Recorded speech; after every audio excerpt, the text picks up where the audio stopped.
2020 വരെയൊക്കെ നമ്മൾ ഇൻ്റർനെറ്റ് ലോകത്താണ്. ഇൻ്റർനെറ്റ് ലോകത്താണ് സോഷ്യൽ മീഡിയ ഉള്ളത്, ഇൻസ്റ്റാഗ്രാം ഉള്ളത്, ഫേസ്ബുക്ക് ഉള്ളത്, ഗൂഗിൾ ഉള്ളതൊക്കെ ഇൻ്റർനെറ്റ് ലോകത്താണ്. അപ്പോൾ അതിലാണ് ഈ നമ്മൾ ജനിച്ച ആളുകളൊക്കെ, മിക്കവാറും ഈ ഇരിക്കുന്ന ആളുകൾ ജനിച്ച ആളുകൾക്ക് ഇൻ്റർനെറ്റ് ലോകത്ത് ജനിച്ച ആളുകളാണ്. അതിന് മുന്നേ കമ്പ്യൂട്ടർ ലോകത്ത് കുറച്ച് മുതിർന്ന ആളുകളുണ്ട്, അവർ കമ്പ്യൂട്ടർ ലോകത്ത് ജനിച്ച ആളുകളാണ്. കമ്പ്യൂട്ടർ ലോകം, പിന്നെ ഇപ്പോൾ ഇരിക്കുന്ന യങ്സ്റ്റേഴ്സ് ആയിട്ടുള്ള ആളുകൾക്ക് ഇൻ്റർനെറ്റ് ലോകം. പക്ഷേ 2020 ശേഷം ജനിക്കുന്ന ആളുകളൊക്കെ ജീവിക്കുന്ന ഇൻ്റർനെറ്റ് ലോകത്തല്ല, അവർ ആർട്ടിഫിഷ്യൽ ഇൻ്റലിജൻസിൻ്റെ ലോകത്താണ്. എന്താണ് ആർട്ടിഫിഷ്യൽ ഇൻ്റലിജൻസ് ലോകത്തിൻ്റെ പ്രത്യേകത? നിങ്ങൾക്ക് ആ വളർച്ചയുടെ ഗ്രാഫ് സ്ലൈഡ് ഒന്നിടോ.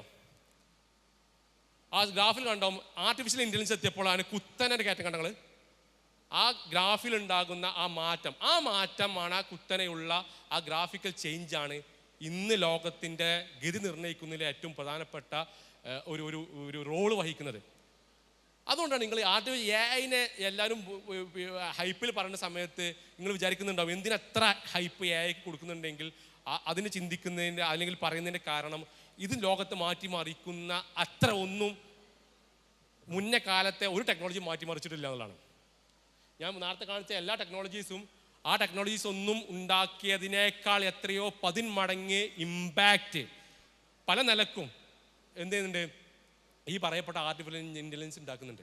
അപ്പോൾ അതുകൊണ്ട് നമ്മളൊക്കെ ജീവിക്കുന്ന ഈ ലോകത്തിന്, ഈ കാലഘട്ടത്തിന് പ്രത്യേകതകളുണ്ട്. എല്ലാ കാലത്തും അന്നത്തെ കാലത്തിൻ്റെ യുണീക്നെസ്സുകൾ ഉണ്ടായിട്ടുണ്ട്. നമ്മൾ ജീവിക്കുന്ന ഈ കാലഘട്ടത്തിൻ്റെ പ്രത്യേകത എന്ന് വെച്ചിട്ടുണ്ടെങ്കിൽ നമ്മളെല്ലാവരും ഇപ്പോൾ ചർച്ച ചെയ്യപ്പെടുന്ന AI തന്നെയാണ്, ആർട്ടിഫിഷ്യൽ ഇൻ്റലിജൻസ് തന്നെയാണ്. എന്തുകൊണ്ടാണ് AI ഇത്ര അധികം സംഭവവൽക്കരിക്കപ്പെടുന്നത്?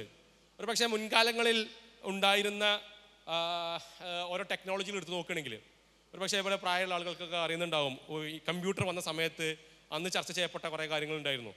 അതിനുശേഷം പിന്നെ ഇൻ്റർനെറ്റ് വന്ന സമയത്ത് ചർച്ച ചെയ്യപ്പെട്ട കുറേ കാര്യങ്ങളുണ്ടായിരുന്നു. പക്ഷെ അന്നൊന്നുമില്ലാത്തൊരു ഹൈപ്പ് ഇന്നത്തെ കാലത്തെ AIക്ക് ഉണ്ട് എന്നുള്ളത് സമൂഹം പറയപ്പെടുമ്പോൾ, അല്ലെങ്കിൽ ടെക്നോക്രാറ്റ്സുകൾ പറയപ്പെടുമ്പോൾ, ഓണ്ടർപ്രനേഴ്സ് പറയപ്പെടുമ്പോൾ എന്തിനാണ് ഇത്ര അധികം ഹൈപ്പ് കൊടുക്കപ്പെടുന്നത് എന്നുള്ളത് ഈ വരുന്ന സെഷനുകളിൽ നമ്മൾ ഡിസ്കസ് ചെയ്യപ്പെടാമെന്നാണ് ഉദ്ദേശിക്കുന്നത്. നമുക്കറിയാം കാലഘട്ടത്തിൻ്റെ ഇമ്പാക്റ്റ് ഓഫ് ഇന്നോവേഷൻസ് ഇയേഴ്സ് എന്നുള്ള ഒരു പെർസ്പെക്റ്റീവിൽ നമുക്ക് തുടങ്ങി നോക്കാം. എന്തുകൊണ്ടാണ് ഈ ഹൈപ്പ് എന്നുള്ളതിൻ്റെ ഒരു രത്ന ചുരുക്കം ഈ ഒറ്റ സ്ലൈഡിലുണ്ട്. നിങ്ങൾക്കറിയാം ഒരു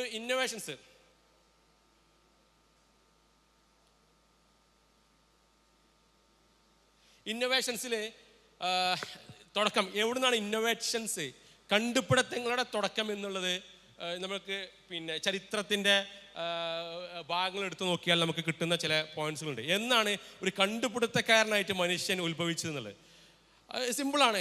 പഴയ കാലഘട്ടങ്ങളിൽ മനുഷ്യൻ, നമുക്കറിയാം എങ്ങനെയാണ് മനുഷ്യന് ഒരു കാട്ടിലായിരുന്നു താമസിച്ചിരുന്നത്. അങ്ങനെ കാട്ടിൽ നിന്ന് താമസിച്ച് അവർ ഭക്ഷണം തേടി അവരെ മൃഗങ്ങളെയൊക്കെ വേട്ടയാടിയിട്ട് ജീവിക്കുന്ന സാഹചര്യം ഉണ്ടായിരുന്നു. അന്നത്തെ ഒരു ഇന്നോവേഷൻസിൽ ഉള്ള ഏറ്റവും പ്രധാനപ്പെട്ട ഒരു ഘടകം വെച്ചിട്ടുണ്ടെങ്കിൽ ആയുധങ്ങൾ ഉപയോഗിക്കാൻ വേണ്ടിയിട്ട് ദ ഫസ്റ്റ് ടൂള് എന്നുള്ളത് നിർമ്മിച്ചിട്ട്, കാരണം അതുവരെ ഒരു മൃഗത്തെ പിടിക്കണം എന്നുണ്ടെങ്കിൽ കല്ലുകൊണ്ടും പിന്നെ അന്ന് അവർക്ക് അവൈലബിൾ ആയ മരത്തിൻ്റെ കൊള്ളികൾ കൊണ്ടൊക്കെ എറിഞ്ഞ് പിടിക്കുന്ന സിറ്റുവേഷനിൽ നിന്ന് അവർക്ക് ഫസ്റ്റ് ഇന്നോവേറ്റ് ചെയ്യപ്പെട്ടിട്ടുണ്ടെങ്കിൽ മൂർച്ചയുള്ള ഒരു മെറ്റൽ അവരെ കയ്യിലേക്ക് കിട്ടുകയും, അതായത് ഇരുമ്പ് എന്നുള്ള ഒരു മെറ്റൽ അവർ കിട്ടുകയും അതിനെ മൂർച്ച കൂട്ടിയാൽ അവരെടുക്കുന്ന പണി എളുപ്പമാക്കാൻ പറ്റും. കാരണം ഒരു കല്ലെടുത്ത് എറിഞ്ഞിട്ട് ഒരു മൃഗത്തിന് കൊലപ്പെടുത്താൻ സാധിക്കുന്ന സിറ്റുവേഷൻ ഇല്ലല്ലോ. അപ്പോൾ കൊലപ്പെടുത്താൻ എന്ത് വേണം? മൂർച്ചയുള്ള വസ്തു വേണം. മൂർച്ച എന്നുണ്ടെങ്കിൽ അവർ കല്ലും മരങ്ങളൊക്കെ മൂർച്ചയാക്കി നോക്കി, പക്ഷെ അതൊന്നും അത്ര എഫക്റ്റീവ് അല്ല. അങ്ങനെയാണ് അവരുടെ മുന്നിൽ ഇരുമ്പിൻ്റെയും പിന്നെ അതേപോലെ തന്നെ കോപ്പറിൻ്റെയും ഒക്കെ പിന്നെ ചില മെറ്റീരിയൽസ് അവരുടെ കയ്യിലേക്ക് കിട്ടുകയും അതിന് മൂർച്ചയാക്കി ഉപയോഗിക്കുന്ന സ്റ്റാർട്ട് ചെയ്തു. അങ്ങനെ ഒരുപാട് കാലഘട്ടത്തിൽ അവർ അങ്ങനെ വേട്ടയാടി പിടിച്ചു, പച്ച മാംസം കഴിച്ച് ജീവിച്ചു. ചരിത്രം അങ്ങനെയാണല്ലോ പറയുന്നത്. അവർ ആ ഒരു കാലഘട്ടം കഴിഞ്ഞു. പിന്നീട് അവർ കഴിക്കുന്ന പഴങ്ങൾ എറിഞ്ഞു വീഴ്ത്താനുള്ള ഉപകരണങ്ങൾ എന്നുള്ള നിലയ്ക്കുള്ള പല ഉപകരണങ്ങളും അവർ കണ്ടെത്തി. പിന്നീട് അടുത്തൊരു ഇന്നോവേഷനിലേക്ക് അവരെത്തുന്നത് തീയുടെ കണ്ടുപിടുത്തത്തിൽ നിന്നാണ്. ദ ഫയർ, തീ കണ്ടുപിടിക്കുക എന്നുള്ളത്. കാരണം പച്ച റോ മെറ്റീരിയൽസുകൾ അല്ലെങ്കിൽ റോ ഫുഡ് കഴിച്ചിരുന്ന ആളുകളിൽ നിന്ന് അത് വേവിച്ച് കഴിക്കുന്ന അല്ലെങ്കിൽ ചുട്ട് കഴിക്കുന്ന ഒരു അവസ്ഥയിലേക്ക് എത്തപ്പെട്ടത് ഒരുപാട് കാലങ്ങളെടുത്താണ്. ഇതിൽ ഏറ്റവും പ്രധാനപ്പെട്ട ഒരു പോയിന്റ് വെച്ചിട്ടുണ്ടെങ്കിൽ 2 പോയിന്റാണുള്ളത്. ഒന്ന് ഇന്നോവേഷൻസ് ഇതിൽ പറയുന്നുണ്ട്, അതേപോലെ തന്നെ അവരെടുത്ത സമയവും പറയുന്നുണ്ട്. നിങ്ങൾക്ക് നോക്കിയാൽ ആ ഗ്രാഫ് നോക്കിയാൽ മനസ്സിലാവും. അപ്പോൾ ഒരുപാട് സമയത്തിൻ്റെ ഒരു ശേഷമാണ്, എത്രയോ നൂറ്റാണ്ടുകൾക്ക് ശേഷമാണ് തീ എന്നുള്ളത് കണ്ടെത്തുന്നത്. കാരണം തീ കത്തിപ്പടരുന്നുണ്ട്, പക്ഷെ തീ ഉൽപ്പാദിപ്പിക്കാൻ അവർക്ക് അറിയില്ല. കാട്ടുതീയൊക്കെ അന്നുണ്ടായിരുന്നു.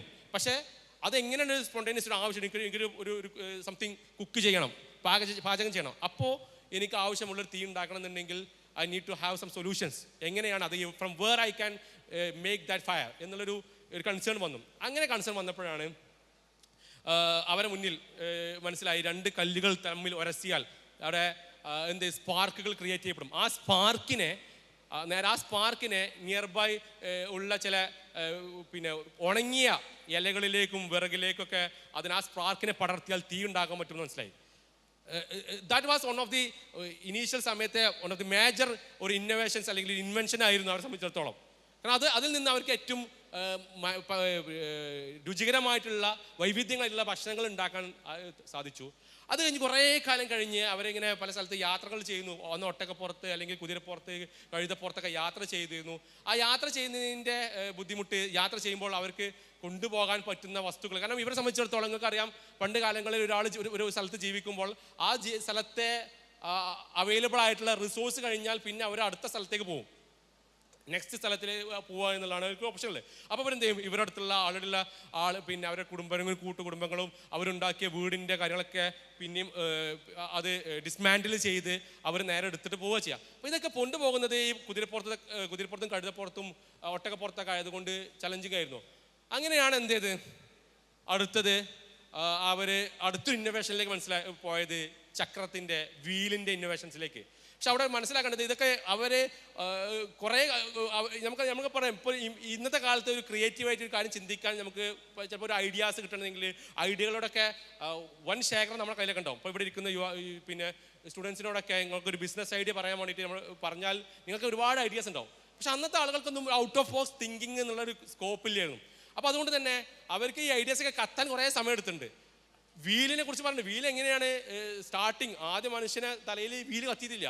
എത്രയോ നൂറ്റാണ്ട് BC, എത്രയോ നൂറ്റാണ്ടുകൾ കഴിഞ്ഞതിന് ശേഷമാണ് അവരുടെ തലയിൽ വീല് എന്നുള്ള കോൺസെപ്റ്റ് കത്തുന്നത്. അത് കത്തിയത് എങ്ങനെ, ഒരു മലൻ്റെ മുകളിൽ നിന്ന് ഒരു മരത്തിൻ്റെ തടി ഉരുണ്ടു വരുന്നത് കണ്ടപ്പോൾ എന്ത് ചെയ്തു, അത് മനസ്സിലായി, വട്ടത്തിലുള്ള സാധനം നമ്മൾ എന്ത് ചെയ്യുക, നമ്മൾ സഞ്ചരിക്കുന്ന ആ ഒരു വാഹനത്തിന് മുന്നോടിയായിട്ട് ഒരു പലക വെച്ച് കിട്ടിയാൽ അതിന് ഒരു മൃഗത്തെ കൊണ്ട് വലിച്ച് കൊണ്ടുപോകാൻ വേണ്ടി ഉപയോഗിച്ചാൽ ഒരുപാട് വസ്തുക്കൾ കൊണ്ടുപോകാൻ സാധിക്കും എന്നുള്ള ഒരു ഐഡിയ കിട്ടി. അങ്ങനെ വീല് കണ്ടെത്തിയത് അടുത്ത ഇന്നോവേഷനായി. പിന്നെ അടുത്ത ഇന്നോവേഷൻ എന്തായിരുന്നു, വീലെന്ത്, അവരിങ്ങനെ യാത്ര ചെയ്യണേ. ഒരു സ്ഥലത്തെത്തി, ഒരു കാട്ടിലെത്തി, ആമസോണിലെ ഒരു കാട്ടിൽ ജീവിക്കുകയാണ്. അപ്പോൾ ആമസോണിൽ അവർ ജീവിക്കുന്ന സ്ഥലത്ത് കാട്ടിലെ ഭക്ഷണം കഴിഞ്ഞാൽ പിന്നെ അടുത്ത ആ ആമസോണിൽ നിന്ന് പിന്നെ ദിവസം കൂടെ നടന്ന് അടുത്ത സ്ഥലത്തെത്തും, അവിടെ കുടിൽ കെട്ടും.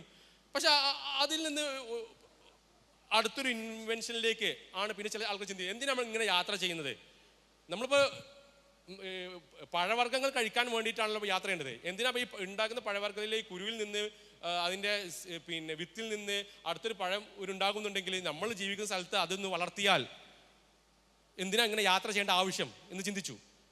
ആ ചിന്തയാണ് പിന്നെ കൃഷിയിലേക്കും യാത്രകൾ തുടർന്നു കൊണ്ടിരുന്നിരുന്ന മനുഷ്യൻ്റെ യാത്ര അവസാനിപ്പിച്ച് ഒരു സ്ഥലത്ത് താമസിക്കുന്നൊരവസ്ഥയിലേക്ക് മനുഷ്യനെ എത്തിച്ചത് ആ ഒരു ചിന്തയാണ്, ആ ഒരു ഇന്നോവേഷനാണ്.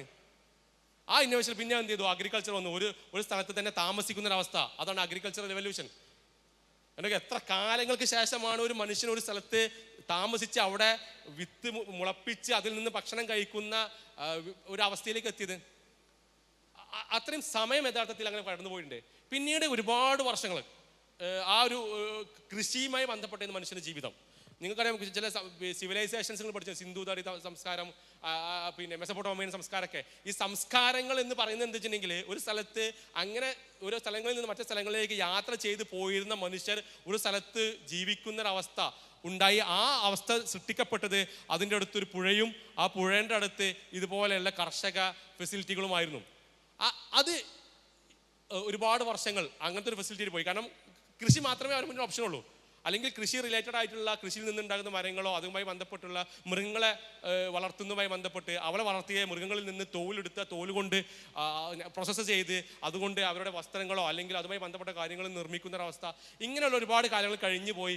പിന്നീടാണ് ഏകദേശം ഇതൊക്കെ ഇതൊക്കെ നടക്കുന്നത് BC കാലഘട്ടങ്ങളിലാണെങ്കിൽ 1800 കാലഘട്ടങ്ങളിലാണ് ഒരു എൻജിൻ എന്നുള്ള സാധനം, മെഷീനറി സംഭവം പിന്നെ ഇന്നോവേറ്റ് ചെയ്യപ്പെടുന്നത്. മനുഷ്യൻ ചെയ്തിരുന്ന കാര്യങ്ങൾ മനുഷ്യന് പകരം എന്ത് ചെയ്തു, ഒരു സ്ഥലത്ത് വെള്ളം ചൂടാക്കിയപ്പോൾ അതിൻ്റെ ആവിയിൽ നിന്ന് ഒരു മെറ്റീരിയൽ ചലിക്കുന്ന ഒരു അവസ്ഥയിലേക്ക് എത്തിയപ്പോൾ പിന്നെ മെഷീനറിയിലേക്കായി. അപ്പോൾ അതുവരെ ആളുകൾ പറമ്പത്തും പാടത്തുമായിരുന്ന മനുഷ്യൻ പറമ്പും പാടത്തിൽ നിന്ന് അപ്ഗ്രേഡഡ് ആയിട്ട് ഒരു ബിൽഡിങ്ങിൻ്റെ ഉള്ളിലേക്ക് വന്നു. അവിടെ സാധനങ്ങൾ ഉൽപ്പാദിപ്പിക്കപ്പെടുന്ന അവസ്ഥയിലേക്ക് എത്തി. ഇതൊരു വലിയൊരു ഇന്നോവേഷനായിട്ട് ആണ് പിന്നീട് മാറിയത്. അത് വന്നത് 1800 കാലഘട്ടത്തിൽ. അപ്പോൾ ഇത്രയും കാലം ഒരു ഇന്നോവേഷൻ എന്നുള്ള നിലയ്ക്ക് മനുഷ്യൻ ഒരുപാട് സഞ്ചരിച്ചിട്ടുണ്ടായിരുന്നു. പിന്നീട് നോക്കിയാൽ മനസ്സിലാവും ഇവിടെ വന്ന് ഇങ്ങനെ പോയത്. പിന്നീട് ഇങ്ങനെ ഈ ഗ്രാഫ് ഇങ്ങനെ കുറച്ച് കുത്തനെ പൊന്താൻ തുടങ്ങി. അതിൻ്റെ നെക്സ്റ്റ് ഘട്ടം ഇലക്ട്രിസിറ്റി.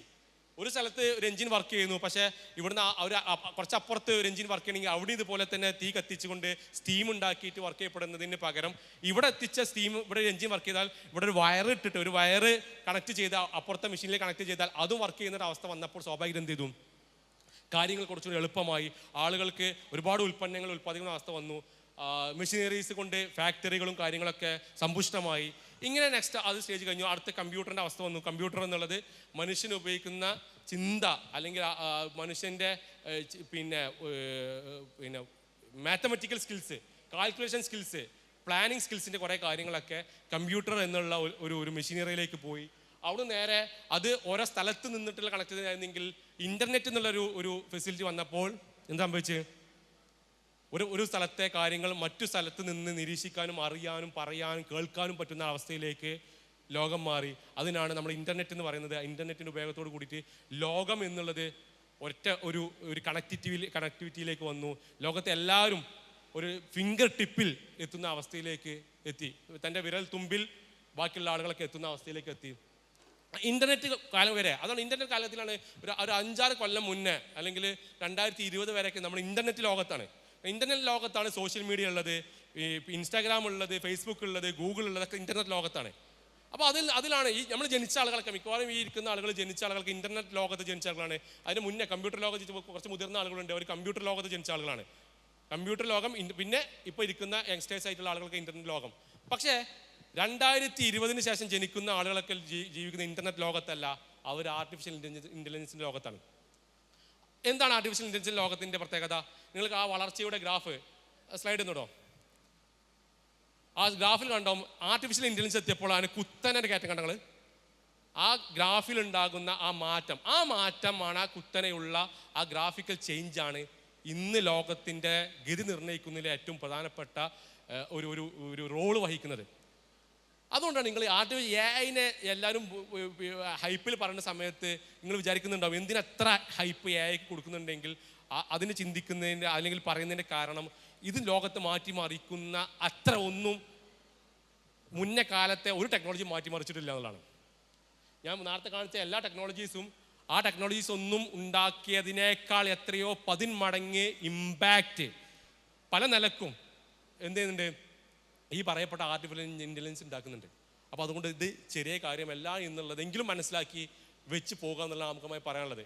പ്രത്യേകിച്ച് ഇവിടെ ഇരിക്കുന്ന യങ്സ്റ്റേഴ്സ് ആയിട്ടുള്ള കരിയറിൻ്റെ തുടക്ക കാലഘട്ടങ്ങളിൽ ജീവിക്കുന്ന അല്ലെങ്കിൽ അതിനുവേണ്ടി പ്രതീക്ഷയോട് കൂടിയിട്ട് മുന്നോട്ട് പോകുന്ന ആളുകളുടെ മൈൻഡിലേക്കാണ് ഞാനിത് കാര്യമായി പറഞ്ഞു തരുന്നത്. കാരണം അത് എന്ത് എക്സാമ്പിൾ പറഞ്ഞുതരാം. Yes, next slide. ഞാൻ സിമ്പിൾ എക്സാമ്പിൾ പറഞ്ഞുതരാം. അതിന് എന്തുകൊണ്ടാണെന്നുള്ളതിൻ്റെ ഒരു രത്ന ചുരുക്കം ഞാൻ സിമ്പിളായിട്ട് കൊടുത്താണ്. 2030 ആകുമ്പോഴത്തേന് 5 കൊല്ലം കഴിഞ്ഞാൽ 85% of the jobs have been invented. ലോകത്ത് 2030 നിലനിൽക്കുന്ന ജോലികളിൽ 85% ജോലി എന്തായിരിക്കും, അവരുടെ റോൾ എന്തായിരിക്കും എന്നുള്ളത് ഇപ്പോഴും ആർക്കും അറിയില്ല എന്നുള്ളതാണ്. ശ്രദ്ധിച്ചു കേൾക്കുക. 85% ജോലി എന്തായിരിക്കും, അവരുടെ റോൾ എന്തായിരിക്കും, അവരെന്താ ചെയ്യേണ്ടി വരിക എന്നുള്ളത്.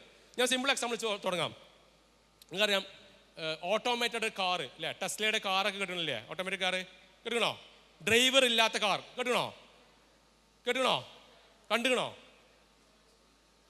നമ്മൾ നേരിട്ട് കണ്ടിട്ടില്ല, വീഡിയോയിൽ കണ്ടുകണേ. ഓക്കെ, ഡ്രൈവർ ഇല്ലാത്ത കാർ ലോകത്ത് വന്നാൽ സംഭവിക്കാൻ സാധ്യതയുള്ള കരിയറുമായി ബന്ധപ്പെട്ട് ജോലിയുമായി ബന്ധപ്പെട്ടുള്ള വ്യത്യാസങ്ങൾ എന്തൊക്കെയായിരിക്കും? ഒന്ന് പറയാൻ പറ്റുമോ? എന്ത് മാറ്റമാണ് വർക്ക് ഇൻഡസ്ട്രിയിൽ, ജോബ് ഇൻഡസ്ട്രിയിൽ, ബിസിനസ് ഇൻഡസ്ട്രിയിൽ വരുത്താൻ വന്ന മാറ്റം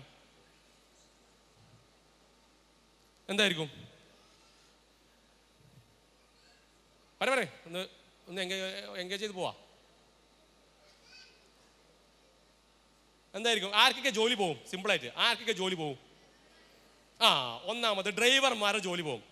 ലോകത്ത് ഇന്ന് എത്ര കാറുണ്ടോ, എത്ര കാറുകളിൽ ഡ്രൈവർമാരായിട്ട് ജോലി, കാർ എന്ന് പറഞ്ഞാൽ കാറ്, ബസ്, ലോറി, ട്രെയിൻ, എന്തൊക്കെയെങ്കിലും എടുത്തോ, എന്ത് ഓട്ടോമൊബൈൽസ് എടുത്തോ, ആ ഓട്ടോമൊബൈൽസ് ഡ്രൈവർമാരായി നിൽക്കുന്നവരുടെ ജോലിയൊക്കെ പോകും. 2030 വന്നാൽ പോയില്ലേ, നമ്പർ 1. പിന്നെ ആർക്കൊക്കെ പോകും? ഡ്രൈവിംഗ് പഠിപ്പിക്കുന്ന സ്ഥാപനമാണ് ഡ്രൈവിംഗ് സ്കൂള്. പിന്നെ ഡ്രൈവർമാരില്ലെങ്കിൽ പിന്നെ ഡ്രൈവിംഗ് സ്കൂൾ ആവശ്യമുണ്ടോ? ഇല്ല. ഡ്രൈവിംഗ് സ്കൂളിൽ പണി നിർത്തേണ്ടി വരുമോ? പിന്നെ അടുത്തത് ട്രാഫിക് പോലീസ്. ഇത് ട്രാഫിക് നിർത്താൻ പറയുമ്പോൾ നിർത്തേണ്ട വണ്ടി അല്ലാത്തതുകൊണ്ട് എന്ത് ചെയ്യും? ട്രാഫിക് പോലീസിന്റെ പണി ഉണ്ടാവില്ല. സംഭവം ഓട്ടോമാറ്റിക്കലി എന്ത് ചെയ്യും? ആ സാധനം ഓടിപ്പോകും. അപ്പോൾ ട്രാഫിക് പോലീസുമാർക്ക് ഇനി ജോലി 2030 ജോലി ഉണ്ടാവില്ല. പിന്നെ അടുത്തതാരൊക്കെ? ഇനി വരട്ടെ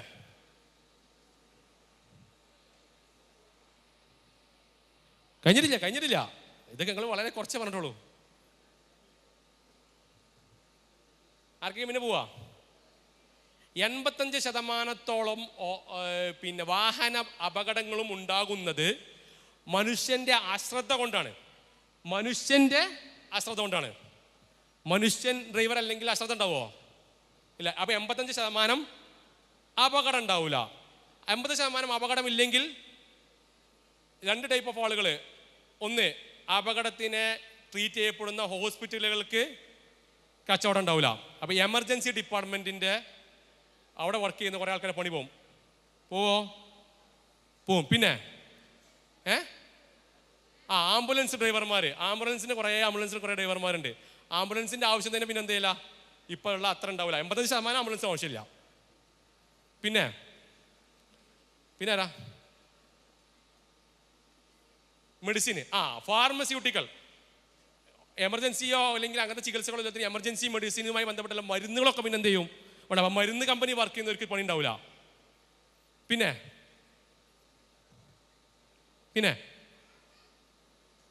ഏതാ? മെഡിക്കൽ ഇൻഷുറൻസുമായി ബന്ധപ്പെട്ട് വലിയ ഇൻഡസ്ട്രിയാണ്. ഇൻഷുറൻസുമായി ബന്ധപ്പെട്ട് രോഗികളോ ചികിത്സകളോ അല്ലെങ്കിൽ അപകടങ്ങളോ ഇല്ലെങ്കിൽ ഇൻഷുറൻസിന് സ്കോപ്പ് ഉണ്ടാ? ഇപ്പം എന്തായാലും പറയാം, ഇൻഷുറൻസ് വരാം, നിങ്ങൾക്ക് നാളെ എന്തെങ്കിലും പറ്റിയാൽ, നിങ്ങളെ മക്കൾക്ക് എന്തെങ്കിലും വരുമാനങ്ങൾ വേണ്ടേ, അത് നിങ്ങൾ ഇൻഷുറൻസ് കൊടുക്കുമെന്ന് പറയുന്നവർക്ക് നിങ്ങൾക്ക് പറയാൻ പറ്റൂല. സോ ഇൻഷുറൻസ് കമ്പനികൾ എന്തായി? പോയി. ഞാൻ ഒരു ഇന്നോവേഷനെ കുറിച്ച് ഞാൻ പറഞ്ഞത്, വണ്ടിയിലുള്ള ഓട്ടോമാറ്റിക്കോ അല്ലെങ്കിൽ ഓട്ടോ പൈലറ്റ് മോഡോ അല്ലെങ്കിൽ ആർട്ടിഫിഷ്യൽ ഇന്റലിജൻസ് ഉപയോഗിക്കുന്ന ഒരു വണ്ടി വന്നാലുള്ള മാറ്റത്തെ കുറിച്ച് ഞാൻ പറഞ്ഞത്. ഒരൊറ്റ മാറ്റം. ഇങ്ങനെ എല്ലാ ഇൻഡസ്ട്രിയിലും എന്തുണ്ട്? മാറ്റങ്ങൾ വന്നുകൊണ്ടിരിക്കുന്നുണ്ട്. അതാ പറഞ്ഞത് 2030 85%. ഈ പണികളൊന്നും ജോബ് ഉണ്ടാവില്ല. പക്ഷേ മൂന്നാമത്തെ പോയിന്റ് നോക്കി. അതെന്താ? 97 million new jobs will may emerge globally by 2025 due to AI and automation, even as 85 million as displaced. 85% job പോകുമ്പോൾ 85 മില്യൺ ആൾക്കാർക്ക് പണി പോകും. 85% പിന്നെ ജോബ് പുതിയതായിട്ട് വരുമ്പോൾ 85% ആളുകൾ പണി പോകും. പക്ഷേ 97 മില്യൺ എന്ന് വെച്ചാൽ 12% അധികം പുതിയ ജോബുകൾ വരും. എന്നാൽ ജോബ് സാധ്യത വരും. ആ സാധ്യത എന്താണെന്നുള്ളത് നമുക്കിപ്പോൾ വ്യക്തമായിട്ട് പറയാൻ കഴിയില്ല. ഇതാ പ്രത്യേകത. അപ്പം പണി പോകുന്ന പറയുമ്പോൾ നിങ്ങളെല്ലാവരും ബേജാറായി, ഇങ്ങനെയാണെങ്കിൽ നമ്മളെ പണി പോകില്ല എന്നുള്ളത്. പക്ഷേ പ്രഡിക്ഷനിൽ എന്താ പറയുന്നത്? 97 മില്യൺ ജോബ് പുതിയത് വരും എന്നുള്ളതാണ്. ഓക്കെ. പിന്നെ 50% work will be assisted by ഇതഞ്ചി. ഇപ്പോൾ നമ്മളെ വർക്കിൽ ആസ് ഓഫ് നോ മാർക്കറ്റ് ഇൻഡസ്ട്രിയിൽ നോക്കുകയാണെങ്കിൽ 50% AI സപ്പോർട്ട് കൂടിയാണ് എല്ലാ വർക്കും നടക്കുന്നത്. AI സപ്പോർട്ട് കൂടി നിങ്ങൾക്ക് അറിയുണ്ടാവും. ചാറ്റ് GPT അതുമായി ബന്ധപ്പെട്ട കാര്യങ്ങളൊക്കെ അറിയുന്നതാണ്. അതിലേക്ക് ഡീറ്റെയിൽ പോണില്ല. പിന്നെ 80% of customer interaction will be handle by AI chat bots. AI chat ബോട്ടുകളാണ് കസ്റ്റമർ ഇൻട്രാക്ഷൻസ് ഉള്ളത്. കസ്റ്റമറായിട്ട് കമ്മ്യൂണിക്കേഷൻ, ടെലികോളിംഗ് റിലേറ്റഡ് ആക്ടിവിറ്റീസ്. അതായത് ഒരു കസ്റ്റമർ സാധനം വാങ്ങാൻ പോയാൽ ആ പോയ ആളെ പിന്നെ അവരെ ഡീൽ ചെയ്യുന്നതുമായി ബന്ധപ്പെട്ടൊക്കെ AI കണക്ട് ചെയ്യാണ്. കസ്റ്റമർ റിലേഷൻസിൽ ഏറ്റവും ഇമ്പോർട്ടൻറ്റ് പാർട്ട് വെച്ചിട്ടുണ്ടെങ്കിൽ ഇപ്പോൾ നിങ്ങൾ സിമ്പിളാണ്. നിങ്ങളിപ്പോൾ ഓൺലൈൻ ഇ-കൊമേഴ്സിൽ ആമസോണിലോ ഫ്ലിപ്കാർട്ടിലോ സാധനം വാങ്ങുകയാണെങ്കിൽ ആ വാങ്ങുന്ന സാധനങ്ങൾക്ക് പിന്നിൽ പ്രവർത്തിക്കുന്നത് കംപ്ലീറ്റ്ലി AI ആണ്. നിങ്ങൾ യൂട്യൂബ് എടുക്കുന്ന സമയത്ത് സിമ്പിൾ എല്ലാവരും കാര്യം സംഭവം, യൂട്യൂബ് എടുക്കുന്ന സമയത്ത് അടുത്ത വീഡിയോ നിങ്ങൾ കാണേണ്ടത് ഏതാണ് തീരുമാനിക്കുന്നത് ആരാ? ആരാ തീരുമാനിക്കണ്ടേ? AI തീരുമാനിക്കണേ. ഇത് നിങ്ങളിപ്പോൾ ഒരു സോങ്, ഒരു പാട്ട് കേട്ടു, അടുത്തത് അടുത്തത് നേരെ താഴെ വന്ന് കേൾക്കുന്ന പാട്ടാണ്. അതെങ്ങനെ മൊബൈൽ ഫോൺ മനസ്സിലാക്കി? നിങ്ങൾ പാട്ട് കേട്ടു എന്ന് ആർക്ക് മനസ്സിലായി? മൊബൈലിൽ മനസ്സിലായപ്പോൾ നിങ്ങൾക്ക് കേൾക്കാൻ താല്പര്യം പാട്ടായിരിക്കും, അല്ലെങ്കിൽ പാട്ട് തന്നു. നിങ്ങൾ ഒരു AI-യുമായി ബന്ധപ്പെട്ട ഒരു ക്ലാസ്സാണ് കേട്ടത്, ഓട്ടോമാറ്റിക്കലി നമ്മളത് ഓപ്പൺ ആക്കി ക്ലോസ് ചെയ്യുമ്പോൾ അടുത്ത് വന്ന് കുറേ AI-ൻ്റെ കുറേ വീഡിയോസ് ഒന്ന് എടുക്കും. നമ്മൾ റീല് കാണുകയാണ്, നല്ല ഏതെങ്കിലും ഇൻഫ്ലുവൻസറുടെ a day in my life എന്ന് പറഞ്ഞിട്ട് ഒരു വീഡിയോ കാണുകയാണ്. ഒരാൾ രാവിലെ എണീക്കുന്നു, കുളിക്കുന്നു, പിന്നെ പല്ല് തേക്കുന്നു, ഇതൊക്കെ പറഞ്ഞിട്ട് ഒരു വീഡിയോ, നിങ്ങൾ 1-2 വീഡിയോ കണ്ടാൽ പിന്നെ നിങ്ങളെ മൊബൈൽ ഫുൾ എന്തായിരിക്കും? വ്യത്യസ്ത ആളുകളുടെ ഒരു ദിവസമായിരിക്കും. ശരിയാണോ? എങ്ങനെയാണ് വന്നത്? ഇതാണ് AI. എന്ന് പറയുമ്പോൾ നിങ്ങൾ ഭയങ്കര വേറെ എന്തോ സംഭവം വിചാരിക്കണ. Simple as like that. Okay, അപ്പോൾ അതിൽ ഇത്രയാണ് എൻ്റെ സെഷൻ്റെ ഒരു കോർ ഭാഗം എന്ന് വെച്ചിട്ടുണ്ടെങ്കിൽ. ഇതാണ് ഉദ്ദേശിക്കുന്നത്, are we ready for this future? Are we ready for 2025 നമ്മളുള്ളത്. 2030 അവസ്ഥ ഞാൻ പറഞ്ഞു. 5 കൊല്ലം കൊണ്ട് നിങ്ങൾ ഒരു ജോബിലേക്ക് കയറി ഒന്ന് സെറ്റിൽ ആവുന്ന സമയമാണ് 5 കൊല്ലം.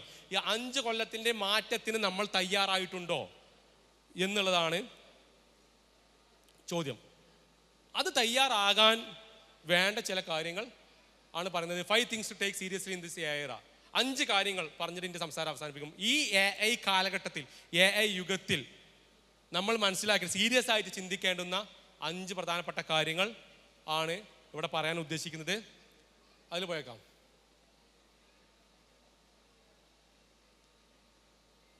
ഇമേജ് പ്രശ്നമുണ്ടോ? Okay, slide പ്രശ്നമുണ്ടല്ലേ?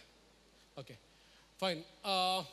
ഒന്നാമത്തെ സംഭവം, be aware, observe and understand industry trend. ഒന്നാമത്തെ പോയിന്റ് എന്ന് വെച്ചിട്ടുണ്ടെങ്കിൽ, ബി അവെയർ, നമ്മൾ അവെയർ ആകുക, അറിഞ്ഞിരിക്കുക ഇങ്ങനെ നടക്കുന്നുണ്ട് എന്നുള്ളത്. ഞാൻ സ്റ്റുഡൻസിനോടാണ് പ്രത്യേകിച്ച് പറയാനുള്ളത്. സ്റ്റുഡൻസ് ശ്രദ്ധിച്ച് കേൾക്കുക. നമ്മളെ ഇൻഡസ്ട്രിയിൽ എന്താണ് നടക്കുന്നതിനെ കുറിച്ച്, ഇങ്ങനെ മാറ്റങ്ങളുണ്ട് എന്നുള്ളതിനെ കുറിച്ച് അറിഞ്ഞിരിക്കുക. ഒബ്സർവ്. രണ്ടാമത്തേത് ഒബ്സർവ്, നിരീക്ഷിച്ചു കൊണ്ടേയിരിക്കുക.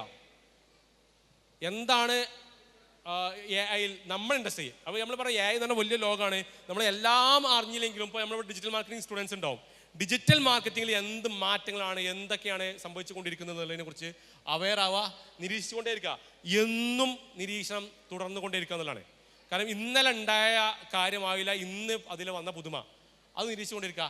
ആൻഡ് അണ്ടർസ്റ്റാൻഡ്, വീഡിയോ കണ്ടുപോയാലോ അത് കേട്ടു പോയാലോ കാര്യമില്ല, അതിനെക്കുറിച്ച് പഠിച്ച് മനസ്സിലാക്കാനുള്ള ശ്രമം നടത്തുക. ഓക്കെ, അതാണ് if you are not watching the future, ഭാവിയിൽ വരാനിരിക്കുന്നത് എന്താ എന്നുള്ളതിനെ കുറിച്ച് നിങ്ങൾ വാച്ച് ചെയ്യുന്നില്ലെങ്കിൽ യു ആൾറെഡി ബിഹൈൻഡ്, നിങ്ങൾ ആൾറെഡി ഇപ്പോൾ പിന്നിലാണ്. ഞാൻ നേരത്തെ പറഞ്ഞ കാര്യങ്ങളെ കുറിച്ച് നിങ്ങൾക്ക് വ്യക്തമായ ക്ലാരിറ്റി ഇല്ല എന്നുണ്ടെങ്കിൽ നിങ്ങൾ ആൾറെഡി പിന്നിലായി പോയിട്ടുണ്ട്. കാരണം ഇത് ബാക്കിയുള്ളവരൊക്കെ വാച്ച് ചെയ്തുകൊണ്ടിരിക്കുന്നു. What you don't know today might replace you tomorrow. നിങ്ങൾക്ക് ഇന്ന് അറിയാത്ത കാര്യം എന്തെങ്കിലും ഉണ്ടെങ്കിൽ അത് നിങ്ങൾ നാളെ ജോബിലേക്ക് പോകുമ്പോൾ നിങ്ങൾ ആ ജോബിൽ നിന്ന് മാറ്റാനുള്ളൊരു കാരണമായിരിക്കും. എന്ന് വെച്ചിട്ടുണ്ടെങ്കിൽ ഡേ ടു ഡേ അപ്ഡേറ്റ്സ്, എന്നും എന്താണ് എൻ്റെ ജോബുമായി ബന്ധപ്പെട്ട് നടക്കുന്നതിനെ കുറിച്ച് വ്യക്തമായിട്ടുള്ള കാഴ്ചപ്പാട് ഉണ്ടായിരിക്കണം. White matters, new tools or updations are coming each day. ഓരോ ടൂളും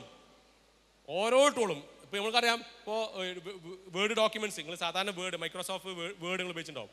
എന്താ സംഭവിക്കുന്നത്? ആ വേർഡിൽ AI റിലേറ്റഡുള്ള ടൂൾ ഓരോ മൊമെൻറ്റിലും പുതിയ ടൂളുകൾ വന്നുകൊണ്ടിരിക്കുകയാണ്. ചാറ്റ് GPT, ഇപ്പോൾ AI വെച്ചിട്ട് തന്നെ AI-യിൽ തന്നെ പുതിയ അപ്ഡേഷൻസ് ഓരോ ദിവസം, ഇന്നലെ ഉണ്ടായ അപ്ഡേഷൻസ് അല്ല, വേർഷൻ അല്ല, ഇങ്ങനെ ഡേ ടു ഡേ മാറിക്കൊണ്ടിരിക്കുകയാണ്. Tech and tools change every 3-6 months. ഒരു കമ്പനി ഉപയോഗിക്കുന്ന സോഫ്റ്റ്വെയർ, ഇനി മുതൽ 3 മുതൽ 6 മാസം വരെ ആകുമ്പോഴേക്കും എന്താണ്, സോഫ്റ്റ്വെയർ മാറ്റപ്പെടേണ്ട അവസ്ഥയാണ്. Your skill today might be outdated next year. ഇന്ന് എനിക്കൊരു സ്കിൽ ഉണ്ടെങ്കിൽ അടുത്ത കൊല്ലം ആ സ്കില്ലായി വേണ്ടി വരിക, വേറെ സ്കില്ലുകളായിരിക്കും വേണ്ടി വരിക. നമ്മൾ കോറായിട്ടുള്ള സ്കിൽ അവിടെ ഉണ്ടാവും, പക്ഷേ അതിന് മുകളിൽ നമ്മൾ പടുത്തുയർത്തപ്പെട്ട പല സാധനങ്ങളും പുതുതായിട്ട് പടുത്തുയർത്തപ്പെടേണ്ടി വരും. Industry awareness helps you spot trends before the explore. Industry ട്രെൻഡിനെ കുറിച്ച് അറിഞ്ഞാൽ മാത്രമേ അതിലുണ്ടാകുന്ന വിസ്ഫോടനങ്ങൾ, അതിലുള്ള വലിയ വലിയ മാറ്റങ്ങളിൽ നമ്മൾ സിങ്ക്രണൈസ് ചെയ്യപ്പെട്ട് പോവുകയുള്ളൂ. അപ്പോൾ ഇത് ഇത്രയും ഇമ്പോർട്ടൻ്റ് കാര്യം. അപ്പോൾ ഒന്നാമത്തെ പോയിന്റാണ് ഞാൻ പറഞ്ഞത്, നമ്മളെ അവയർനെസ് എന്നുള്ളതാണ്. രണ്ടാമത്തെ പാർട്ട് എന്ന് വെച്ചിട്ടുണ്ടെങ്കിൽ, embrace AI as a partner not a threat. ഇവിടെ ഞാൻ നേരത്തെ പറഞ്ഞതിൻ്റെ തുടർച്ചയാണ്. അതായത് ഭീഷണിയാണോന്ന് വെച്ചിട്ടുണ്ടെങ്കിൽ അതൊരു ഭീഷണി തന്നെയാണ്. എ പെർസ്പെക്റ്റീവ് AI എന്ന് പറഞ്ഞെങ്കിൽ നമ്മളെല്ലാവരുടെയും ജീവിതത്തിൻ്റെ ക്രമം മാറ്റപ്പെടാൻ സാധ്യതയുള്ള അത് AI സോഫ്റ്റ്വെയർ മാത്രമല്ല പറഞ്ഞു. ഒരു വണ്ടി വന്നാലുള്ള മാറ്റം പറഞ്ഞു. ഒരു റോബോട്ട് വന്നാൽ, റോബോട്ടിനെ കുറിച്ച് കുറേ കാലങ്ങളായിട്ട് നമ്മൾ കേൾക്കുന്നുണ്ട്. റോബോട്ട് ഉണ്ട്, റോബോട്ട് അങ്ങനത്തെ റോബോട്ട് ഇങ്ങനത്തെ റോബോട്ട് ഉണ്ട്. ഈ റോബോട്ട് ഇതുവരെ എന്താ പണി കൊടുക്കുന്നത്, പണി എടുക്കാനുള്ള റോബോട്ടായിരുന്നെങ്കിൽ ഇന്ന് മനുഷ്യന്മാരെ പോലെ പണിയെടുക്കുന്ന റോബോട്ടാണ്. അതാ മാറ്റം. അപ്പോൾ റോബോട്ട് എന്നുള്ളത് മുമ്പുണ്ടായിരുന്നു. പക്ഷെ ഇപ്പോഴത്തെ മാറ്റം ആ റോബോട്ടിൻ്റെ തലയിലേക്ക് AIൻ്റെ ചിപ്പ് കയറ്റുന്നതോടു കൂടി എന്തായി, മനുഷ്യനെ പോലെ ആയ ഒരു റോബോട്ടായി. അപ്പോൾ അത് ത്രെറ്റാണ് വെച്ചാൽ ഒബ്വിയസ്ലി ത്രെറ്റാണ്. പക്ഷെ അവിടെ നമ്മൾ ആസ് എ ടെക്നോളജി പരിചിതമായിട്ടുള്ള, അതിൽ പഠിച്ചുകൊണ്ടിരിക്കുന്ന, അതിൽ ഇൻപുട്ടുകൾ കിട്ടിയ ആളുകളെ സംബന്ധിച്ചിടത്തോളം നിങ്ങൾ കാണേണ്ടത് ഇറ്റ്സ് എ പാർട്ട്ണർ. നിങ്ങളുടെ ഒരു പാർട്ട്ണർ എന്നുള്ള രൂപത്തിൽ, അതായത് നിങ്ങളുടെ ഒരു അതാണ് പറഞ്ഞത്, പിന്നെ ഒരു ടൂളായിട്ട് നിങ്ങളുടെ കൂടെ സഞ്ചരിക്കുന്ന ഒരാളായിട്ട് നിങ്ങൾക്ക് അതിനെ കാണാൻ സാധിക്കുകയാണെങ്കിൽ then you will be in a safe position. മനസ്സിലായോ? നമ്മൾ അത് എന്താണെന്നുള്ള ടൂളിനെ യൂസ് ചെയ്ത് അതിനെ ഇപ്പം അറിയാം, നമ്മളെ വീടുകളിൽ പിന്നെ ഉണ്ടാവും, മഴ ഉണ്ടാവും. ഈ മഴ ഉപയോഗിച്ച് തേങ്ങ പൊളിച്ച ആൾക്കാരുണ്ടോ? മഴ ഉപയോഗിച്ച് തേങ്ങ പൊളിച്ച ആളുകൾ, തേങ്ങ പൊളി മഴ ഉപയോഗിച്ചിട്ട്, നിങ്ങൾക്കറിയില്ലേ? നിങ്ങളൊക്കെ ഉപയോഗിച്ചിട്ടില്ലേ? മഴ ഉപയോഗിച്ചിട്ട് തേങ്ങ പൊളിക്കാൻ പറ്റുന്നുണ്ടെങ്കിൽ എനിക്കൊന്ന് പുതിയ തലമുറക്കൊന്നും മഴ ഉപയോഗിച്ച് തേങ്ങ പൊളിക്കാറുണ്ടാവില്ല. പക്ഷെ പഴയ തലമുറക്കാരെന്തുണ്ടാവും, മഴ ഉപയോഗിച്ചിട്ട് തേങ്ങ പൊളിക്കും. അപ്പോൾ ടൂള് സെയിമാണ്. മഴ തേങ്ങ പൊളിക്കാൻ ഉപയോഗിക്കാൻ പറ്റുന്ന സംഭവമാണ്. പക്ഷെ ആ തേങ്ങ പൊളിക്കാൻ മഴത്ത് പിന്നെ തേങ്ങ വെട്ടാൻ നിന്നുണ്ടെങ്കിൽ എന്ത് ചെയ്യില്ല, പൊളിയില്ല. എന്താ കാരണം? എന്താ? ടൂളുണ്ടായിട്ട് കാര്യമില്ല, ടൂൾ യൂസ് ചെയ്യാൻ അറിയണം. ഉപകരണം ഉണ്ടായതുകൊണ്ട് കാര്യമില്ല, ഉപകരണത്തെ എങ്ങനെ എൻ്റെ ആവശ്യങ്ങൾക്ക് ഉപയോഗപ്പെടുത്താൻ പറ്റുമെന്ന് അറിയണം. അതാ വ്യത്യാസം. AI ഉണ്ടെന്നറിഞ്ഞിട്ട് കാര്യമില്ല, AI എൻ്റെ ആവശ്യങ്ങൾക്ക് എങ്ങനെ ഉപയോഗപ്പെടുത്താൻ പറ്റുമെന്ന് അറിയണം. സിമ്പിൾ. ഇതാണ് ലോജിക്ക്. അപ്പോൾ അത് അറിയാന്ന് പറഞ്ഞിട്ടുണ്ടെങ്കിൽ ഞാൻ ചാറ്റ് ജി പി ടി എനിക്കറിയാലോ, ചാറ്റ് ജി പി ടിയിൽ ഞാൻ ചാറ്റ് ചെയ്ത് നോക്കാറുണ്ടല്ലോ. അത് AIന് ഏറ്റവും ബേസിക് യൂസാണ്. അതെല്ലാവർക്കും അറിയാം. അത് ലോകത്ത് ഇന്ന് മൊബൈൽ ഉപയോഗിക്കുന്ന ആൾക്കാർക്കൊക്കെ അറിയാം. AIനോട് എന്തെങ്കിലും ചോദിച്ചാൽ ഉത്തരം പറയുന്നില്ലേ? അതിനല്ല നമ്മൾ AI നോളജ് എന്ന് പറയേണ്ടത്. എൻ്റെ ആവശ്യങ്ങൾ പ്രോപ്പർലി യൂട്ടിലൈസ് ചെയ്യാൻ വേണ്ടിയിട്ട് എങ്ങനെ AIനോട് സംസാരിക്കാം എന്ന് അറിയണം. അത് നമ്മൾ പ്രോംപ്റ്റിംഗ് നമ്മൾ പറയുന്നത്. AIനോട് സംസാരിക്കുന്ന ഭാഷയാണ് പ്രോംപ്റ്റിംഗ്. ആ പ്രോംപ്റ്റിംഗ് ഏറ്റവും നന്നായിട്ട് ചോദിച്ചാലാണ് എന്ത് ചെയ്യാം, AI അതിനനുസരിച്ചുള്ള മറുപടി പറയുകയുള്ളൂ. ഇപ്പം നമ്മളോടൊക്കെ എന്താ എൻ്റെ പേര് എന്ന് ചോദിച്ചിട്ടുണ്ടെങ്കിൽ നമ്മൾ എൻ്റെ പേര് ഇതാണെന്ന് പറയും. എന്താ എൻ്റെ ഫുൾ ഡീറ്റെയിൽസ് എന്ന് ചോദിച്ചാൽ എൻ്റെ ഫുൾ ഡീറ്റെയിൽസ് പറയും. എന്താ എൻ്റെ പ്രൊഫൈൽ എന്ന് ചോദിച്ചിട്ടുണ്ടെങ്കിൽ എൻ്റെ പ്രൊഫൈൽ കംപ്ലീറ്റ് പറയും. ഇത് മൂന്നും എന്നോട് ചോദ്യങ്ങളാണ്, എന്നെ പറ്റിയുള്ള ചോദ്യങ്ങളാണ്. പക്ഷെ മൂന്ന് രൂപത്തിലാണ് ചോദിച്ചത്. മൂന്നിനും ഞാൻ 3 രൂപത്തിലെ ഉത്തരം പറയാം, അല്ലേ?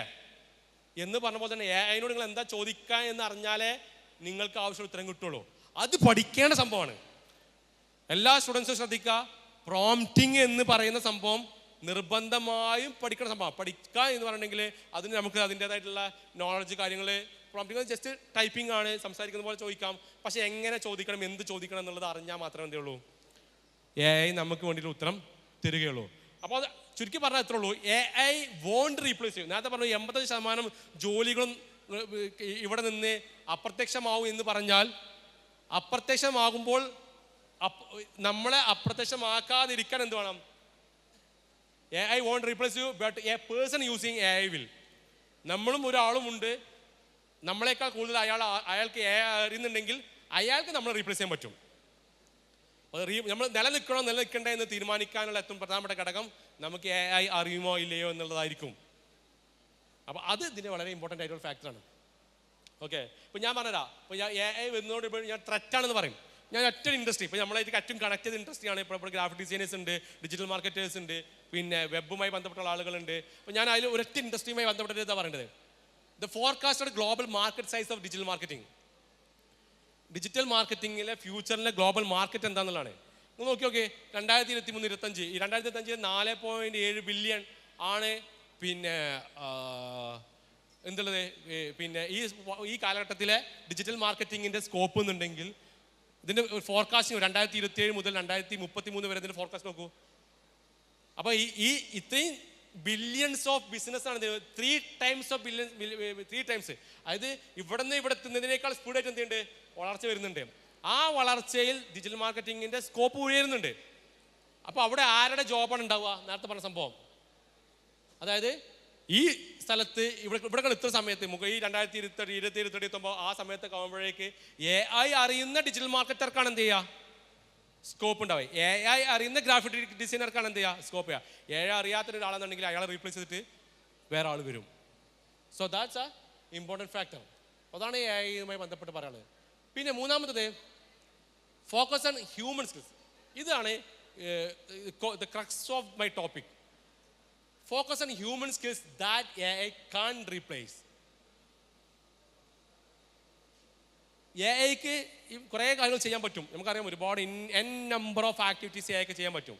പക്ഷേ AIക്ക് ചെയ്യാൻ പറ്റാത്ത ചില കാര്യങ്ങളുണ്ട്. ആ കാര്യങ്ങളിൽ എന്ത് ചെയ്യുക, നമ്മൾക്ക് അപ്പർ ഹാൻഡ് കിട്ടുകയാണെങ്കിൽ നമുക്ക് ഒരുപാട് സ്കോപ്പ് സാധ്യതകൾ എന്ത് ചെയ്യുന്നുണ്ട്, കിട്ടുന്നുണ്ട്. എന്ന് വെച്ചിട്ടുണ്ടെങ്കിൽ your power lies in what only humans can do. മനുഷ്യന്മാർ മാത്രം ചെയ്യാൻ പറ്റുന്ന ചില കാര്യങ്ങളുണ്ട്. അതെന്താ ഞാൻ പറയാം. അതാണ് ഇവിടെ ഉള്ളത്. Machines can think. ചിന്തിക്കാൻ ആർക്ക് പറ്റും? AIക്ക് പറ്റുമോ? ചിന്തിക്കാൻ പറ്റുമോ?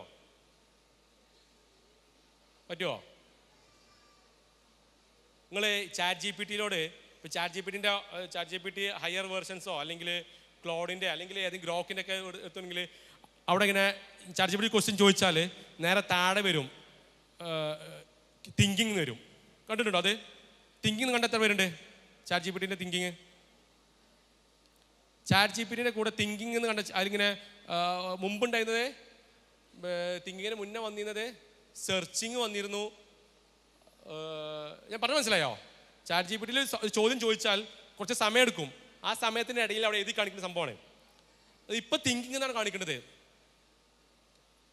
അപ്പോൾ AIക്ക്, ആർട്ടിഫിഷ്യൽ ഇൻ്റലിജൻസിന് അല്ലെങ്കിൽ AI ടൂളുകൾക്ക് ചിന്തിക്കാൻ പറ്റുമോ എന്ന് ചോദിച്ചിട്ടുണ്ടെങ്കിൽ ഒബ്വിയസ്ലി ചിന്തിക്കാൻ പറ്റും. ആ ചിന്തിക്കുന്നത് എങ്ങനെയാണ്? ആ ചിന്തിക്കുന്നതിൻ്റെ പേരാണ് ആർട്ടിഫിഷ്യൽ ഇൻ്റലിജൻസ്. മനുഷ്യൻ്റെ ബ്രെയിൻ വർക്ക് എങ്ങനെയാണ് AI ഉണ്ടാക്കിയത്? അതൊരു വലിയ ടോപ്പിക്കാണ്. AIൻ്റെ പ്രവർത്തനം എന്നുള്ളത് ഞാൻ സിമ്പിളായി പറയാം. സ്റ്റുഡൻസിനുമായി ബന്ധപ്പെട്ടുള്ള ചില സെഷൻസ് ഭാഗത്തിൽ വരുന്നുണ്ട്. AIൻ്റെ പ്രവർത്തനം എന്താണെന്ന് വെച്ചിട്ടുണ്ടെങ്കിൽ ഇത്രേ ഉള്ളൂ.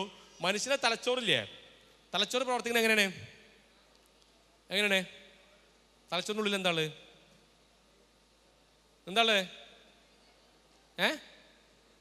നമ്മൾക്ക് എങ്ങനെ ഒരു കാര്യം ഓർമ്മ വരുന്നുണ്ട്?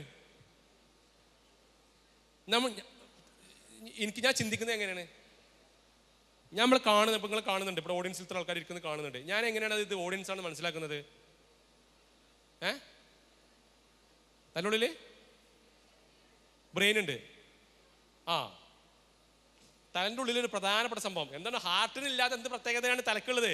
ഹാർട്ട് കൊണ്ട് ആരെങ്കിലും ചിന്തിക്കോ? കിഡ്നി കൊണ്ട് ചിന്തിക്കോ? അപ്പൊ ഹാർട്ടിൻ്റെ ഉള്ളിൽ വേറെ എന്തോ സാധനം ഉള്ളതുകൊണ്ടല്ലേ ചിന്തിക്കുന്നത്.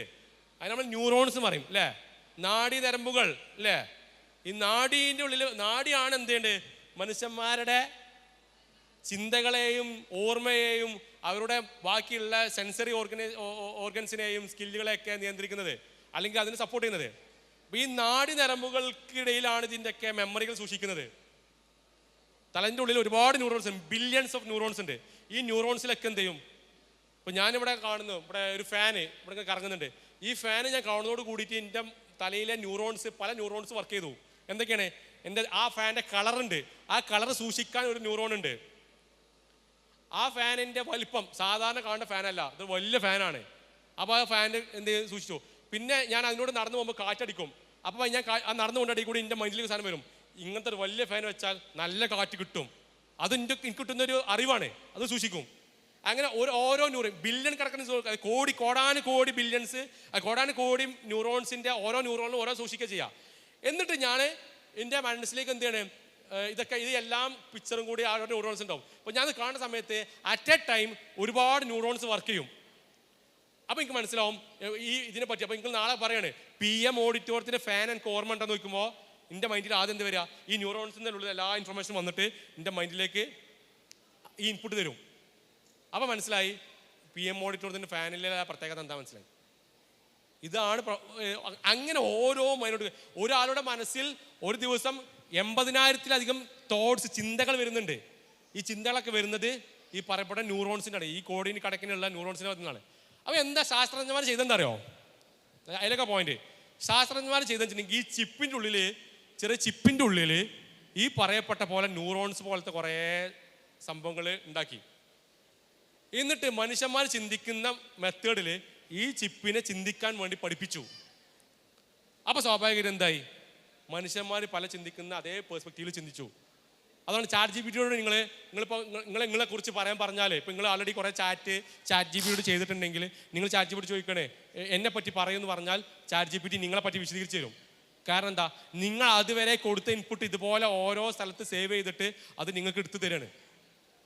അപ്പം മെഷീനിക്ക് ചിന്തിക്കാൻ പറ്റുമെന്ന് വെച്ചിട്ടുണ്ടെങ്കിൽ ചിന്തിക്കാൻ പറ്റും. ചിന്തിക്കാൻ എന്താ പറ്റാത്തത്? But only humans can feel, imagine and connect. എങ്ങനെ? മനുഷ്യന്മാർക്ക് പറ്റുന്നതും മെഷീനറിന് പറ്റാത്ത സംഭവങ്ങളും. അതിന് ഏറ്റവും ചുരുക്കി പറയുന്ന സംഭവമാണ് ഫീൽ. ചാറ്റ് GPTക്ക് ഫീലിങ്സ് ഉണ്ടോ എന്ന് വെച്ചിട്ടുണ്ടെങ്കിൽ നിങ്ങൾ ചാറ്റ് GPTയോട് കുറേ ചീത്ത പറഞ്ഞാൽ ചാറ്റ് GPTക്ക് ഇനീഷ്യലി മനസ്സിലാവും. പക്ഷെ നിങ്ങളെ വികാരം എന്താണെന്നത് അതേപോലെ ഉൾക്കൊള്ളാൻ ആർക്കും അറിയില്ല, ചാറ്റ് GPT അറിയില്ല. ഒരാളുടെ പ്രയാസം എന്താണെന്നുള്ളത് കണ്ടറിയാനോ അല്ലെങ്കിൽ അവരായിട്ട് ഇടപെട്ട് സംസാരിച്ച് മനസ്സിലാക്കുന്നതിനോ ചാറ്റ് GPT ഒരുപാട് പരിമിതികളുണ്ട്. കാരണം ചാറ്റ് GPTക്ക് ഒരു സംഭവം ചാറ്റ് GPT ലിമിറ്റേഷൻ എന്താ വെച്ചിട്ടുണ്ടെങ്കിൽ ചാറ്റ് GPTയോ AIയോ വർക്ക് ചെയ്യുന്നത് the past information they have got from different sources എന്നാണ്. അവരുടെ പാസ്റ്റ്, ഭൂതകാലത്തെക്കുറിച്ചുള്ള അറിവിൽ നിന്നാണ് അവരെന്ത് ചെയ്യേണ്ടത് പ്രവർത്തിക്കുന്നത്. അവർക്ക് ഫ്യൂച്ചറിനെ കുറിച്ച് എന്ത് ചെയ്യാൻ പറ്റില്ല, അവർക്ക് പരിചിതമല്ല. ഫ്യൂച്ചറിനെ കുറിച്ച് ചിന്തിക്കാനുള്ള കാര്യം. ഞാൻ തിങ്കിങ്ങിനെ കുറിച്ച് പറഞ്ഞാൽ മുമ്പ് എന്താണോ കിട്ടിയ ഇൻഫർമേഷൻ അത് വെച്ചിട്ട് അവർക്ക് പ്രവർത്തിക്കാൻ പറ്റുള്ളൂ. ഇനി വരാൻ പോകുന്ന കാലഘട്ടത്തിൽ അല്ലെങ്കിൽ മാറ്റങ്ങളെ കുറിച്ചോ അത് അവർക്ക് എക്സ്പീരിയൻസ് ഇല്ലാത്തത് കൊണ്ട് അവർക്ക് ഒരിക്കലും ചിന്തിക്കാൻ പറ്റില്ല. ആ കഴിവ് ആർക്കുണ്ട്? മനുഷ്യന്മാർക്കുണ്ട്. അതുപോലെ ഇമാജിൻ, ഫ്യൂച്ചറിൽ എന്തൊക്കെ വരാൻ പോകുന്നു അല്ലെങ്കിൽ പിന്നെ ഇമാജിൻ ചെയ്യാനുള്ള കപ്പാസിറ്റി ഈ പറയപ്പെട്ട AIക്കില്ല. അവിടെ നമ്മൾക്ക് അപ്പർ ഹാൻഡ് ഉണ്ട്. ആൻഡ് കണക്റ്റ്, സ്വന്തമായിട്ട് അവർക്ക് ഇൻഫർമേഷൻ കൊടുക്കാതെ നമുക്ക് ഒരാളോട് പരിചയപ്പെടണമെങ്കിൽ, ഇപ്പം എനിക്ക് നിങ്ങളെ ഒന്ന് പരിചയപ്പെടുന്നുണ്ടെങ്കിൽ എനിക്ക് നേരെ ഒന്ന് പരിചയപ്പെട്ട് മനസ്സിലാക്കാം. ചാറ്റ് GPTയോട് ഞാൻ പരിചയപ്പെടുന്നുണ്ടെങ്കിൽ ചാറ്റ് GPTക്ക് അത് അറിവ് വിവരം കൊടുക്കണം. ഇന്ന ആളെ പോയി പരിചയപ്പെടുന്നു പറഞ്ഞാൽ മാത്രമേ എന്ത് പറ്റുള്ളൂ, ഒരാളെ പരിചയപ്പെടാനോ അവർ കണക്ട് ചെയ്യാനോ പറ്റുള്ളൂ. ഇതാരുടെ ലിമിറ്റേഷൻസ് ആണ്? നമ്മുടെ ഒരു AI സിസ്റ്റത്തിൻ്റെ ലിമിറ്റേഷൻ. അവിടെ എക്സൽ ചെയ്യുക എന്നുള്ളതാണ് നമുക്കുള്ള. അതുകൊണ്ട് സ്റ്റുഡൻസിനോട് പറയാനുള്ളൊരു കാര്യം, ഇവിടെ ഒരു ഗ്യാപ്പ് ഉണ്ട്, AIക്ക് പറ്റാത്ത ഒരു ഗ്യാപ്പ് ഉണ്ട്. ആ ഗ്യാപ്പ് ചാടിക്കടക്കാൻ മനുഷ്യന്മാർക്കാണ് പറ്റുക. അത് ഏറ്റവും നന്നായി ചാടിക്കടക്കുന്ന ആൾക്ക് എന്ത് ചെയ്യും, അതിലെ എക്സ്പെർട്ടൈസ് കിട്ടും. അതിന് നേരത്തെ ഞാൻ പറഞ്ഞു ഇമാജിന്, ഫീല്, കണക്ട്, അത് ഏറ്റവും പ്രധാനപ്പെട്ട ക്രിയേറ്റിവിറ്റി. ആ ഹ്യൂമൻ സ്കിൽസ് എന്ന് വെച്ചാൽ ക്രിയേറ്റിവിറ്റി. അപ്പോൾ നമ്മൾ 2030 5 കൊല്ലം കഴിഞ്ഞ് ഏറ്റവും നന്നായിട്ട് ജോബിൽ തിളങ്ങുന്ന ആളുടെ ഏറ്റവും വലിയ പ്രത്യേകത വെച്ചിട്ടുണ്ടെങ്കിൽ ഏറ്റവും നന്നായി ക്രിയേറ്റീവ് ആയിരിക്കും. ക്രിയേറ്റീവ് എന്ന് പറഞ്ഞാൽ ഡ്രോയിങ്, ഡിസൈനിങ് മാത്രമല്ല, അതല്ലാത്ത ക്രിയേറ്റീവ് സ്പേസ് എവിടെയൊക്കെ ഉണ്ടോ അവിടെയൊക്കെ ഒരു ക്രിയേറ്റീവ് പറഞ്ഞാൽ ഒരു കമ്പനിയിലെ അതിന് ഏറ്റവും ടോപ്പ് പോസ്റ്റ് ഇരിക്കുന്ന ഡയറക്ടർ മുതൽ അതിൽ എല്ലാ റോള് വഹിക്കുന്ന ആളുകൾക്കും ക്രിയേറ്റിവിറ്റി എന്നുള്ള ഒരു റിക്വയർമെൻറ്റ് ഇനി ഭാവിയിൽ വരും. ഏറ്റവും ക്രിയേറ്റീവായിട്ട് ഒരു കാര്യം എങ്ങനെ ചെയ്യാം, സർഗാത്മകമായിട്ട് അല്ലെങ്കിൽ പിന്നെ ഏറ്റവും മനോഹരമായിട്ട് ഒരു സാധനം ചെയ്യാൻ മനുഷ്യർക്ക് മാത്രമാണ് കഴിയുക. അപ്പോൾ അത് ചെയ്യാനുള്ള കഴിവ് നമ്മൾ വളർത്തിയെടുക്കുന്നതിലൂടെ നമുക്ക് അവിടെ അപ്പർ ഹാൻഡ് കിട്ടും. രണ്ട്, ക്രിറ്റിക്കൽ തിങ്കിങ്. ഇതൊന്നും ചാറ്റ് GPTക്ക് ഒന്നും ഇല്ലാത്ത സംഭവമാണ്. ഒരു പ്രശ്നമാണ് വന്നു കഴിഞ്ഞാൽ, ഇപ്പം കറണ്ടാണ് പോയി പ്രശ്നമല്ല, രാത്രിയാണ് വിചാരിക്കുക, കറണ്ടാണ് പോയി. അപ്പോൾ എന്താ ചെയ്യേണ്ടതെന്നുള്ളത്, എന്താണ് അടുത്ത സ്റ്റെപ്പ് എന്നുള്ളതിനെ കുറിച്ച് സ്വന്തമായി ചിന്തിക്കാൻ ആർക്ക് കഴിവില്ല, ഒരു AI ടൂളിന് അറിയില്ല. അപ്പോൾ ആ സമയത്ത് സ്റ്റെപ്പ് എന്താണ്, പെട്ടെന്ന് പോയിട്ട് മൊബൈൽ ഫോൺ ഓണാക്കി ലൈറ്റ് ഓണാക്കുക, അല്ലെങ്കിൽ ഇവിടെ പെട്ടെന്ന് പോയി ജനറേറ്റർ ഓണാക്കുക, അല്ലെങ്കിൽ പിന്നെ നിയറസ്റ്റ് നമുക്ക് ഏതെങ്കിലും ഒരു റിസോഴ്സ് കണ്ടെത്തിയിട്ട് അതിവിടെ കൊടുത്തിട്ട് ഫിറ്റ് ചെയ്യുക തുടങ്ങിയ കാര്യങ്ങൾ. ഒരു പ്രശ്നം വന്നു കഴിഞ്ഞാൽ, ഇത് നമ്മൾ ജോബിൽ ഏറ്റവും വലിയ ഇമ്പോർട്ടൻ്റ് ആണ്. കാരണം നമ്മൾ മനുഷ്യന്മാർക്ക് ചെയ്യാൻ പറ്റുന്ന കുറേ പണികൾ ഇപ്പോൾ AI ടൂൾ വഴിയുണ്ട്. ചെയ്യാൻ പറ്റാത്ത പണിയിൽ ഏറ്റവും നന്നായിട്ട് പ്രവർത്തിക്കാൻ പറ്റുന്ന, ഇടപെടാൻ പറ്റുന്ന ആളുകൾക്കാണ് സ്കോപ്പ് പറഞ്ഞല്ലോ. അപ്പോൾ അവിടെ ഒരു കമ്പനിയിൽ ഒരു പ്രശ്നം വന്നു കഴിഞ്ഞാൽ ആ പ്രശ്നത്തെ ഏറ്റവും മനോഹരമായി കൈകാര്യം ചെയ്യുന്ന അവിടുത്തെ സ്റ്റാഫായിരിക്കും, അവിടുത്തെ എംപ്ലോയി ആയിരിക്കും പെർഫോമിങ് എംപ്ലോയി. പോയിന്റ് കിട്ടിയോ? അപ്പോൾ ക്രിറ്റിക്കൽ ഇഷ്യൂസ്, ഒരു ചലഞ്ച് വന്ന ഡിസിഷൻ മേക്കിങ്ങുമായി ബന്ധപ്പെട്ട് ഒരു സന്നിഗ്ധ ഘട്ടത്തിൽ നമ്മൾ ഇടപെടുന്ന രൂപം ഭംഗിയുണ്ടെങ്കിൽ നമ്മളെന്താണ് ക്രിട്ടിക്കൽ തിങ്കിങ് എന്നുള്ള സ്കില്ലിൽ നമ്മൾ വിജയിച്ചു. അത് നമുക്ക് നാളെ AI തോൽപ്പിച്ച് മുന്നേറാനുള്ള അല്ലെങ്കിൽ AI കവച്ച് വെക്കാനുള്ള നമ്മുടെ ഒരു അവസരമായിരിക്കും.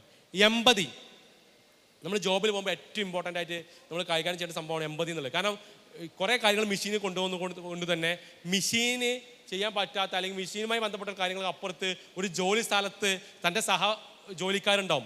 അവരുമായി ഇടപെടുന്നതും അവരുമായി സഹവസിക്കുമായി ബന്ധപ്പെട്ടുള്ള കാര്യങ്ങൾ വളരെ ഇമ്പോർട്ടൻ്റ് ആയിട്ടുള്ള കാര്യമാണ്. ആ എമ്പതി പറഞ്ഞാൽ സിമ്പിളാണ്. മറ്റൊരാളെ പ്രശ്നം നമ്മുടെ പ്രശ്നമായി കണ്ടുകൊണ്ട് അവനുമായിട്ട് ഇടപെടുന്നതിനാണ് എമ്പതി എന്ന് പറയാം. സിമ്പതി പറഞ്ഞാൽ എന്താ? ഒരാൾക്ക് പ്രയാസം വന്നിട്ടുണ്ടെങ്കിൽ ഓ പാവട്ടോ എന്ന് പറഞ്ഞിട്ട് എന്താ ആശ്വസിപ്പിക്കുന്നതിനാണ് സിമ്പതി അറിയാം. പക്ഷെ എമ്പതി എന്ന് പറഞ്ഞാൽ എന്താ? അയാൾക്കൊരു പ്രശ്നമുണ്ട്, അയാളെ പ്രശ്നം നമുക്ക് ശരിക്കും മനസ്സിലാവണമെങ്കിൽ നമ്മൾ അയാളെ പോലെ ആവണം അല്ലേ? ഒരു പാവപ്പെട്ട ഒരാൾ നമ്മൾ മുന്നിലേക്ക് വരുന്ന സമയത്ത് ആ പാവപ്പെട്ട ഒരാളോട് സിമ്പതി കാണിക്കാന്നുണ്ടെങ്കിൽ ഒരു 100 രൂപ കൊടുത്ത് സിമ്പതി കാണിക്കാം. പക്ഷേ എമ്പതി പറഞ്ഞാൽ എന്താ? ആ പാവപ്പെട്ട ഒരാൾ അയാളെ ജീവിതത്തിൽ അനുഭവിക്കുന്ന വ്യത്യസ്ത ദുരന്തങ്ങളും ദുരനുഭവങ്ങളും ഉണ്ടാവും. ആ ദുരനുഭവങ്ങൾ അതേപോലെ മനസ്സിലാക്കുമ്പോൾ നമുക്ക് കുറച്ചും കൂടി ഡെപ്തിൽ അയാളെ ഉൾക്കൊള്ളാൻ പറ്റും. അപ്പം സഹായിക്കുന്ന തമ്മിൽ വ്യത്യാസമുണ്ട്. അതാണ് എമ്പതി. ഇതെന്ത് ചെയ്യില്ല, ചാറ്റ് GPT പറ്റൂല, AI ടൂൾസിന് പറ്റൂല. അപ്പോൾ സ്വാഭാവികമായിട്ടും അവിടെ ഏറ്റവും നന്നായി എമ്പതിക്കില്ല. അപ്പോൾ നമ്മൾ മറ്റുള്ളവർ പറഞ്ഞ് കേൾക്കാൻ തയ്യാറാവണം, മറ്റുള്ളവരുടെ പ്രശ്നങ്ങൾ മനസ്സിലാക്കാൻ തയ്യാറാകണം, മറ്റുള്ളവരുടെ ബുദ്ധിമുട്ടുകളിൽ കണ്ടറിഞ്ഞ് ഇടപെടാൻ സാധിക്കണം. അതാണ് എമ്പതി എന്നുള്ളത്. അടുത്ത ലീഡർഷിപ്പുമായി ബന്ധപ്പെട്ടുള്ള എന്തൊക്കെ സ്കില്ലുണ്ടോ ആ സ്കില്ലൊക്കെ മനുഷ്യന്മാർക്ക് മാത്രം ചെയ്യാൻ പറ്റുള്ളൂ, വേറെ ആർക്കും ചെയ്യാൻ പറ്റില്ല. അതിൽ ആ ഒരു പ്രോഗ്രാമുമായി ബന്ധപ്പെട്ട്, ഒരു ആക്ടിവിറ്റിയുമായി ബന്ധപ്പെട്ട്, ഒരു ടാസ്കുമായി ബന്ധപ്പെട്ട്, ഒരു പ്രൊജക്റ്റുമായി ബന്ധപ്പെട്ട് നമ്മൾ ഇൻവോൾവ് ചെയ്യപ്പെടേണ്ടുന്ന വ്യത്യസ്ത കാര്യങ്ങളുണ്ടാവും.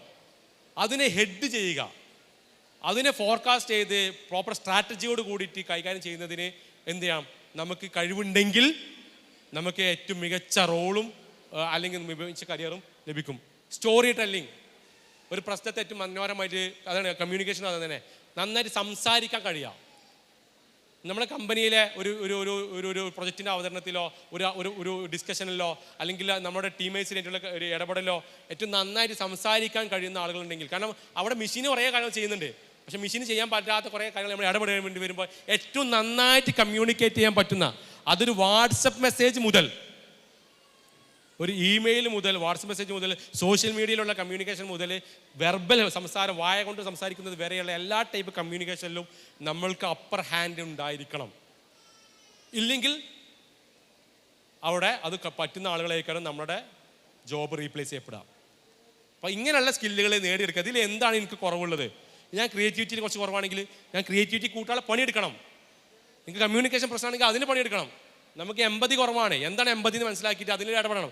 ലീഡർഷിപ്പ് ക്വാളിറ്റി ഏറ്റവും ഇമ്പോർട്ടൻ്റ് ആയിട്ട് സ്കില്ലാണ്. എനിക്ക് ലീഡർഷിപ്പ് ക്വാളിറ്റി കുറവാണെങ്കിൽ ഞാൻ എങ്ങനെ ലീഡർഷിപ്പ് ക്വാളിറ്റി ഉണ്ടാക്കും എന്നുള്ളത് പഠിച്ച് അതിന് വേണ്ടിയിട്ട് പുസ്തകങ്ങൾ വായിക്കണം, അതിനുവേണ്ടി ട്രെയിനിങ് അറ്റൻഡ് ചെയ്യണം, അങ്ങനത്തെ കാര്യങ്ങളൊക്കെ നമ്മൾ ചെയ്യണം.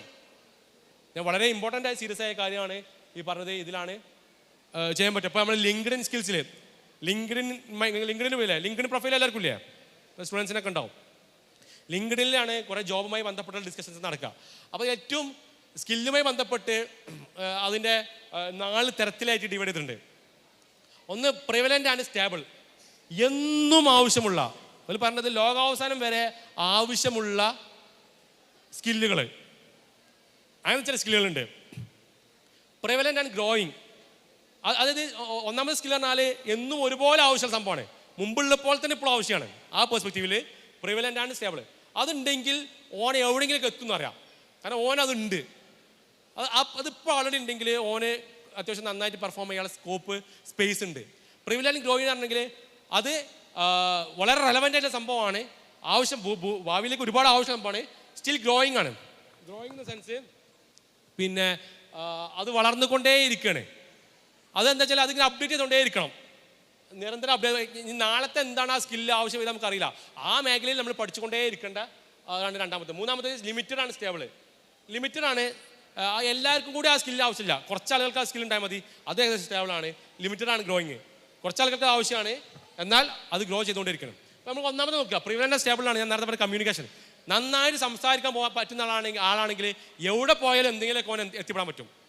സംസാരിക്കാൻ കഴിവുണ്ടെങ്കിൽ, നല്ല നാവുള്ള ആളാണെങ്കിൽ ഓൻ എന്തെങ്കിലുമൊക്കെ ആവും എന്ന് പറയുന്നുണ്ടല്ലോ. രണ്ടാമത്തത് സെയിൽസ് സ്കില്ല്.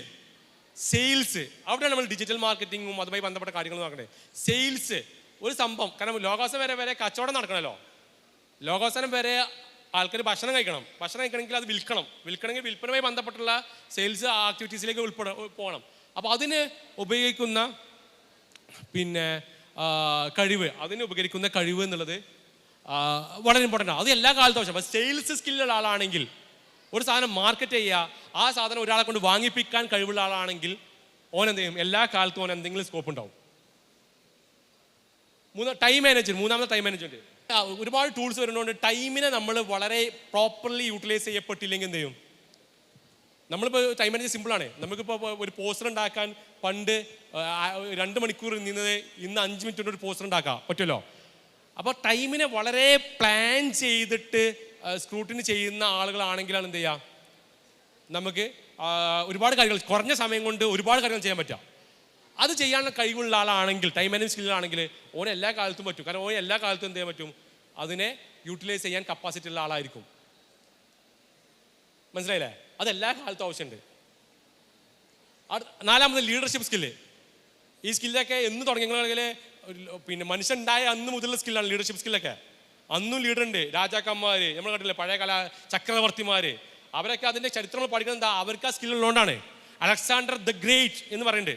അലക്സാണ്ടർ ഗ്രേറ്റ് ആണ്. ഏറ്റവും കാരണം വെച്ചിട്ടുണ്ടെങ്കിൽ ഏറ്റവും നന്നായിട്ട് ലീഡർഷിപ്പ് സ്കില്ലുള്ള ആളായിരുന്നു. അവൻ തുടങ്ങിയിട്ട് ലോകത്ത് ഇന്ന് കാണുന്ന ആൾക്കാരൊക്കെ ലീഡർഷിപ്പ്, ലോകത്ത് ഇപ്പോൾ നമ്മൾ പൊളിറ്റിക്സ്, രാഷ്ട്രീയ പാർട്ടികളിൽ അല്ലെങ്കിൽ നമ്മുടെ ഭരണാധികാരികൾ, ഭരണം അന്നുണ്ടാവും, ഫ്യൂച്ചറിലും ഭരണമുണ്ട്.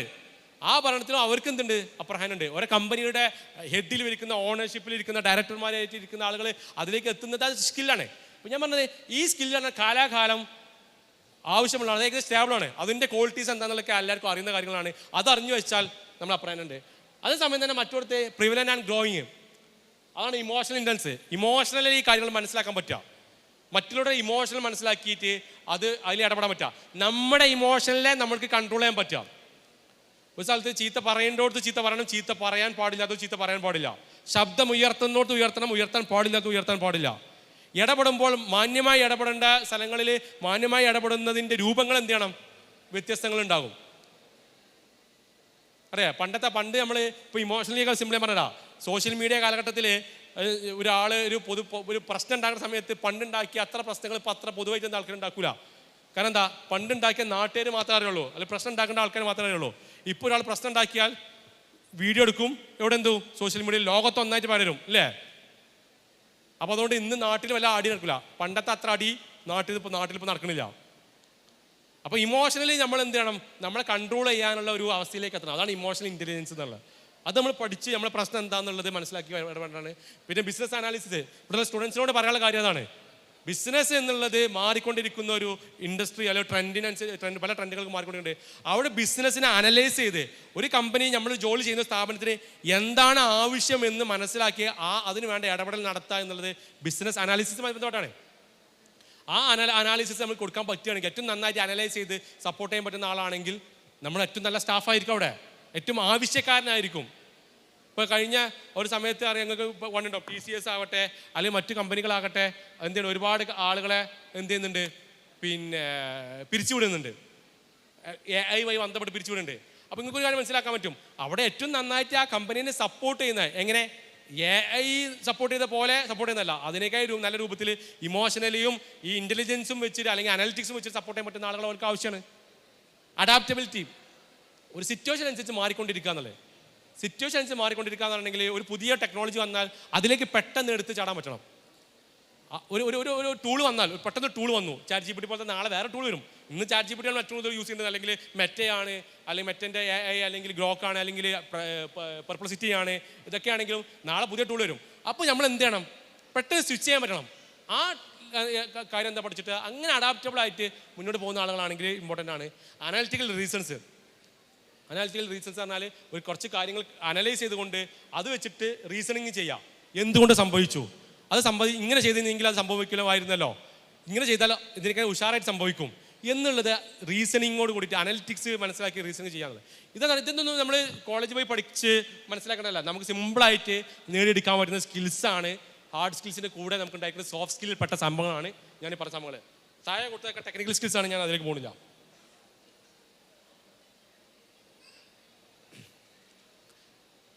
അടുത്തൊരു ഭാഗം എന്ന് വെച്ചിട്ടുണ്ടെങ്കിൽ സ്ലൈഡിൽ എന്താ പ്രശ്നമുണ്ട്. അടുത്ത ഭാഗം എന്ന് വെച്ചിട്ടുണ്ടെങ്കിൽ 3 പോയിന്റ് പറഞ്ഞിട്ടാ 3 പോയിന്റ് പറഞ്ഞു. 4ാമത്തെ പോയിന്റ് എന്ന് വെച്ചിട്ടുണ്ടെങ്കിൽ നിങ്ങൾക്ക് എന്ത് സ്കില്ലുണ്ടായിട്ടും കാര്യമില്ല അൺലെസ് അൺടിൽ നിങ്ങൾ ആ സ്കില്ലുകളെ ഉണ്ടെന്നുള്ളത് മാലോകരോട് വിളിച്ച് പറഞ്ഞിട്ടല്ലാതെ, അല്ലെങ്കിൽ സോഷ്യൽ മീഡിയകളിൽ നിങ്ങൾ അപ്ഡേറ്റഡ് ചെയ്തിട്ടല്ലാതെ. അത് ഞങ്ങൾ പറയാൻ കാരണം, ഇപ്പോൾ നിങ്ങൾ ജോബിന് പോകുന്ന സമയത്ത് ഇപ്പോഴത്തെ ജോബിൻ്റെ റിക്രൂട്ട്മെൻറ്റിൻ്റെ ക്രൈറ്റീരിയ ഒക്കെ വരാൻ പോകുന്ന വെച്ചിട്ടുണ്ടെങ്കിൽ എനിക്കൊരു ഡിജിറ്റൽ മാർക്കറ്റർ വേണം, ഒരു 10 പ്രൊഫൈൽ 10 ആൾക്കാർ റെസ്യൂമേ അയച്ചിട്ടുണ്ട്, ഏറ്റവും നല്ല റെസ്യൂമേ ഏതാണെന്ന് ഇതിൽ നിന്ന് കണ്ടെത്തി തരുമെന്നാണ് ചോദിക്കേണ്ടത്.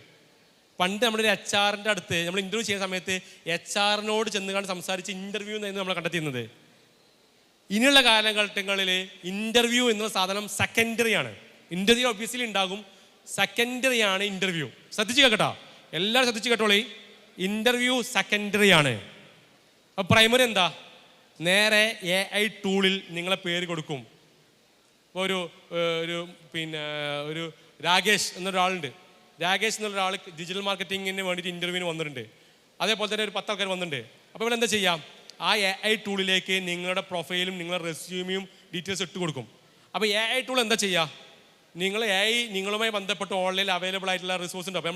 നമ്മുടെ പോർട്ട്ഫോളിയോ ലിങ്ക് ഉണ്ടാവും, നിങ്ങൾ ലിങ്ക്ഡിൻ ലിങ്ക് ഉണ്ടാവും, ഇൻസ്റ്റൻ്റ് ലിങ്ക് ഉണ്ടാവും, ഇതൊക്കെ നിങ്ങൾ കൊടുത്തിട്ടുണ്ടാവും. ആ ലിങ്കിൽ AI ടൂൾ പോയി നോക്കിയിട്ട് ബാക്കി 10 ആൾക്കാർ നോക്കിയിട്ട് AI പറയും, രാകേഷ് ഓന് ഡിസൈനിങ്ങിൽ ഇത്ര ശതമാനം മാർക്ക്, ഓൻ്റെ റൈറ്റിംഗ് സ്കില്ലിന് ഇത്ര ശതമാനം മാർക്ക്, പിന്നെ അതേപോലെ തന്നെ അവൻ്റെ ക്രിയേറ്റിവിറ്റി, അവൻ്റെ ടീം ആക്ടിവിറ്റീസ്, അവൻ്റെ നെറ്റ്വർക്കിൽ ഇത്ര ശതമാനം മാർക്ക്. ഇങ്ങനെ ഡിഫറെൻറ്റ് ടൈപ്സ് ഓഫ് മാർക്കുകൾ എന്ത് ചെയ്യും അവരെ സംബന്ധിച്ചിടത്തോളം ആരാ കൊടുക്കുന്നത്? AI ആണ് കൊടുക്കുന്നത്. അപ്പോൾ ഞാൻ പറഞ്ഞതെന്ന് വെച്ചിട്ടുണ്ടെങ്കിൽ AIക്ക് ഇത് അറിയണമെന്നുണ്ടെങ്കിൽ എന്ത് ചെയ്യണം? AI ഉള്ളിടത്ത് നമ്മളുണ്ടാവണം. മറ്റേ HR-ഉള്ള സ്ഥലത്ത് നമ്മൾ ഉണ്ടായാൽ മതിയെന്നോ. ഇനി മുതലേ HR അടുത്ത് നമ്മൾ പോയതിന് മുന്നേ ആരും നമ്മൾ മോണിറ്റർ ചെയ്യുന്നുണ്ട്? AI മോണിറ്റർ ചെയ്യുന്നുണ്ട്. അപ്പോൾ AI മോണിറ്റർ ചെയ്തുകൊണ്ട് തന്നെ AIക്ക് കിട്ടുന്ന സ്ഥലത്തൊക്കെ നമ്മൾ ഉണ്ടാവണം. അതാണ് ഞാൻ നേരത്തെ പറഞ്ഞത്. നമ്മളെ പ്രസൻറ്റ് ചെയ്യാൻ വേണ്ടിയിട്ട് നമ്മളുടെ ഔട്ട്പുട്ടുകൾ കാണിക്കാൻ വേണ്ടിയിട്ട് ഓപ്ഷൻ വേണം. അപ്പോൾ അതുകൊണ്ട് ശ്രദ്ധിക്കുക, ലിങ്ക്ഡിൻ ഉപയോഗിക്കുന്നവർ ലിങ്ക്ഡിൻ സ്റ്റാറ്റസ് അപ്ഡേറ്റ് ചെയ്തുകൊണ്ടേ ഇരിക്കുക. നമ്മൾ ചെയ്യുന്ന ആക്ടിവിറ്റീസ്, നമ്മൾ പോകുന്ന ഇവൻറ്റ്സ്, നമുക്ക് കിട്ടുന്ന സർട്ടിഫിക്കറ്റുകൾ, നമ്മളെ സ്കില്ലുകൾ, നമ്മളെ പ്രത്യേകതകൾ, നമ്മളെ സ്ട്രെങ്ത്തുകൾ, നമ്മളുമായി ബന്ധപ്പെട്ട പ്രൊഫഷണൽ കാര്യങ്ങൾ ലിങ്ക്ഡിനിൽ അപ്ഡേറ്റഡ് ചെയ്തുകൊണ്ടേയിരിക്കണം. അതേപോലെ തന്നെ നമ്മളെ മറ്റു പ്രൊഫൈലുകൾ, ഇപ്പോൾ ഡിസൈനേഴ്സ് ആണെങ്കിൽ ബിഹാൻസ് പോലത്തുള്ള പ്രൊഫൈലുകളിൽ എന്ത് ചെയ്യണം? നമ്മുടെ പ്രസൻസുകൾ ഉണ്ടാവണം. അവിടെ നമ്മൾ ഉണ്ടാക്കിയ പോർട്ട്ഫോളിയോസ് അവിടെ ഇടണം. നിങ്ങൾക്ക് പേഴ്സണലി ഒരു സോഷ്യൽ മീഡിയയിലേക്കോ നിങ്ങൾക്ക് പ്രൊഫൈലിൽ പോലെ നിങ്ങളൊരു വെബ് ഡൊമൈൻ നിങ്ങൾക്ക് വേണം. നിങ്ങളുടെ പേഴ്സണൽ കഴിവുകളും പോർട്ട്ഫോളിയോയും ഇടാൻ പറ്റുന്ന രൂപത്തിലുള്ള ഡൊമൈനുകൾ വേണം. കാരണം ഇതെന്ത് ചെയ്യും? നാളെ റെഫറൻസുകളായിട്ട്, പ്രൈമറി റെഫറൻസ് ആയിട്ട് വരും. ഇതുള്ളവനെ അടുത്ത റൗണ്ടിലേക്ക് ഇൻ്റർവ്യൂവിലേക്ക് ക്ഷണിക്കുള്ളൂ. അതാണ് 4ാമത്തെ പോയിന്റ്. നിങ്ങൾ കഴിവുണ്ടായാൽ മാത്രം പോരാ, ആ കഴിവിനെ പ്രസൻറ്റ് ചെയ്യാൻ കൂടി നമുക്ക് എന്ത് ചെയ്യണം? ഓപ്ഷൻസുകൾ ഉണ്ടായിരിക്കണം. ഓക്കെ. 5ാമത്തെ point, stay in beta mode. അല്ലേ? ബീറ്റ മോഡ് അറിയില്ലേ? ബീറ്റ മോഡ് പറഞ്ഞാണെങ്കിൽ എല്ലതും അതിൻ്റെ വേർഷൻ ഇറക്കുന്നതിന് മുന്നേ എല്ലാ സാധനത്തിൻ്റെയും ബീറ്റ മോഡ് ഇറക്കും. ആ ബീറ്റ മോഡ് എന്ത് ചെയ്യും? നമ്മൾ അപ്ഡേറ്റഡ് ആയിരിക്കണം. ആ അപ്ഡേറ്റ് അതിലാണ് നമ്മൾ എപ്പോഴും ഉണ്ടാകേണ്ടത്. പിന്നെ അതിലെന്ത് ചെയ്യണം? B a life long learner. നമുക്കൊക്കെ നമ്മൾ പറയല്ലോ, ഒരു ഗ്ലാസിൻ്റെ എപ്പോഴും അര ഗ്ലാസ് വെള്ളത്തെ പോലെയാണ് എന്ത് ചെയ്യേണ്ടത്? അൺഫിൽഡ് കപ്പിനെ പോലെയാണ് നമ്മൾ ആകേണ്ടത്. നമുക്ക് എപ്പോഴും ആ കപ്പ് നിറച്ച് വെച്ചാൽ, എനിക്കൊക്കെ അറിയാം, ഞാൻ അപ്ഡേറ്റഡ് ആണ്, ഞാൻ സ്കിൽസിൻ്റെ കോഴ്സ് കഴിഞ്ഞ ആളാണല്ലോ, ഞാനിപ്പോൾ കുഴപ്പമില്ലാത്ത രൂപത്തിൽ ജോലി ചെയ്യുന്ന ആളാണല്ലോ, ഞാൻ എൻ്റെ കമ്പനിയിലെ കുഴപ്പമില്ലാത്ത സ്റ്റാഫാണല്ലോ, അതുകൊണ്ട് ഞാൻ ഓക്കെയാണ്, എനിക്ക് ഇനി കൂടുതലൊന്നും അറിയേണ്ടതില്ല എന്നുള്ള മാനസികാവസ്ഥയാണെന്നുണ്ടെങ്കിൽ ദെൻ യു വിൽ ചലഞ്ച്. അതാണ് പറഞ്ഞത്, if you are not updating you are downgrading. നിങ്ങൾക്ക് അറിയാമെന്ന് വെച്ചിട്ട് പഠിക്കാതിരുന്നാൽ, പുതിയ കാര്യങ്ങൾ മനസ്സിലാക്കാതിരുന്നാൽ നിങ്ങൾ സ്വന്തത്തെ താഴ്ത്തുകയാണ് ചെയ്യുന്നത്. അതുകൊണ്ട് be a life long learner. പഠിച്ചുകൊണ്ടേയിരിക്കുക, പുതിയ ടെക്നോളജി പഠിച്ചുകൊണ്ടിരിക്കുക. നിങ്ങൾ സ്ഥിരമായിട്ട് ഫോളോ ചെയ്യുന്ന ചില കണ്ടന്റ് ക്രിയേറ്റേഴ്സ് നിർബന്ധം വേണം. എന്നും ഡിജിറ്റൽ മാർക്കറ്റ് സ്റ്റുഡൻ്റ് ആണെങ്കിൽ ഡിജിറ്റൽ മാർക്കറ്റിങ്ങിനെ കുറിച്ച് കണ്ടന്റ് ഇറക്കുന്ന ഒരു 3-4 കണ്ടന്റ് ക്രിയേറ്റേഴ്സിനെ നിങ്ങൾ ഡെയിലി വീഡിയോ കാണണം. എന്താണ് ഇൻഡസ്ട്രി സംബന്ധിച്ചുകൊണ്ടിരിക്കുന്നത്? ഗ്രാഫിക് ഡിസൈനേഴ്സ് ആണെങ്കിൽ ഡിസൈനിങ്ങുമായി ബന്ധപ്പെട്ടുള്ള, അല്ലെങ്കിൽ വിഷ്വലൈസേഷനുമായി ബന്ധപ്പെട്ടുള്ള, അല്ലെങ്കിൽ അതിൻ്റെ റിലേറ്റഡ് ടെക്നിക്സുമായി ബന്ധപ്പെട്ടുള്ള കണ്ടന്റുകൾ പഠിച്ചുകൊണ്ടേയിരിക്കണം. നേരത്തെ പറഞ്ഞ സോഫ്റ്റ് സ്കില്ലുമായി ബന്ധപ്പെട്ടുള്ള അല്ലെങ്കിൽ AI ടൂൾസുമായി ബന്ധപ്പെട്ടുള്ള കാര്യങ്ങൾ പഠിച്ചുകൊണ്ടേയിരിക്കണം. Be a life long learner. പഠിക്കാൻ തയ്യാറല്ലേ, അപ്ഡേറ്റ് ചെയ്യാൻ തയ്യാറല്ലെങ്കിൽ നിങ്ങൾ താഴ്ന്നുകൊണ്ടേയിരിക്കും. ഒരു സ്റ്റേബിൾ സിനേറിയോ എന്നുള്ളത് മാർക്കില്ല. ഒന്നെങ്കിൽ പഠിക്കുക അല്ലെങ്കിൽ താവുക. 2 ഓപ്ഷനേ നമ്മുടെ മുന്നിലുള്ളൂ. അത് നമുക്ക് എന്ത് ചെയ്യാൻ പറ്റണം നോക്കണം. അപ്പോൾ കാലാകാലം അത് എല്ലാവർക്കും, ഇവൻ ഞാൻ ഇവിടെ ഇരിക്കുന്ന രക്ഷിതാക്കളോട് അടക്കം പറയാനുള്ളത്, എന്താണ് നടക്കുന്നതിനെ കുറിച്ച് എനിക്കൊന്നും അറിയില്ല, നമ്മളൊക്കെ പ്രായമായില്ലേ, എനിക്കറിയില്ല എന്നുള്ളത് നിങ്ങൾ ഒരിക്കലും ചിന്തിക്കണം. ടെക്നോളജിയിൽ ഏറ്റവും ഇമ്പോർട്ടൻ്റ് ആയ സംഭവമാണ് UI UX എന്നുള്ളത്. ഇന്നത്തെ കാലത്തെ എല്ലാവിധ സോഫ്റ്റ്വെയർ നിങ്ങൾ ഇതെടുത്ത് നോക്കിയാൽ മതി, ChatGPT എടുത്ത് നോക്കിയെങ്കിൽ ഏത് പ്രായമുള്ള ആൾക്ക് ഉപയോഗിക്കാൻ പറ്റുന്ന രൂപത്തിലാണ് ഉള്ളത്. ഇനി നിങ്ങൾക്ക് ടൈപ്പ് ചെയ്യാൻ അറിയില്ലേ, പച്ച മലയാളത്തിൽ എന്ത് ചെയ്യുക ചോദിക്കുക, നിങ്ങൾക്കൊക്കെ ഉപയോഗിക്കാം. നേരെ മൊബൈൽ ഫോൺ എടുക്കുക, ജെമിനി എടുത്താൽ മലയാളം വളരെ കുറേ സിങ്ക്രണൈസ്ഡ് ആണ്.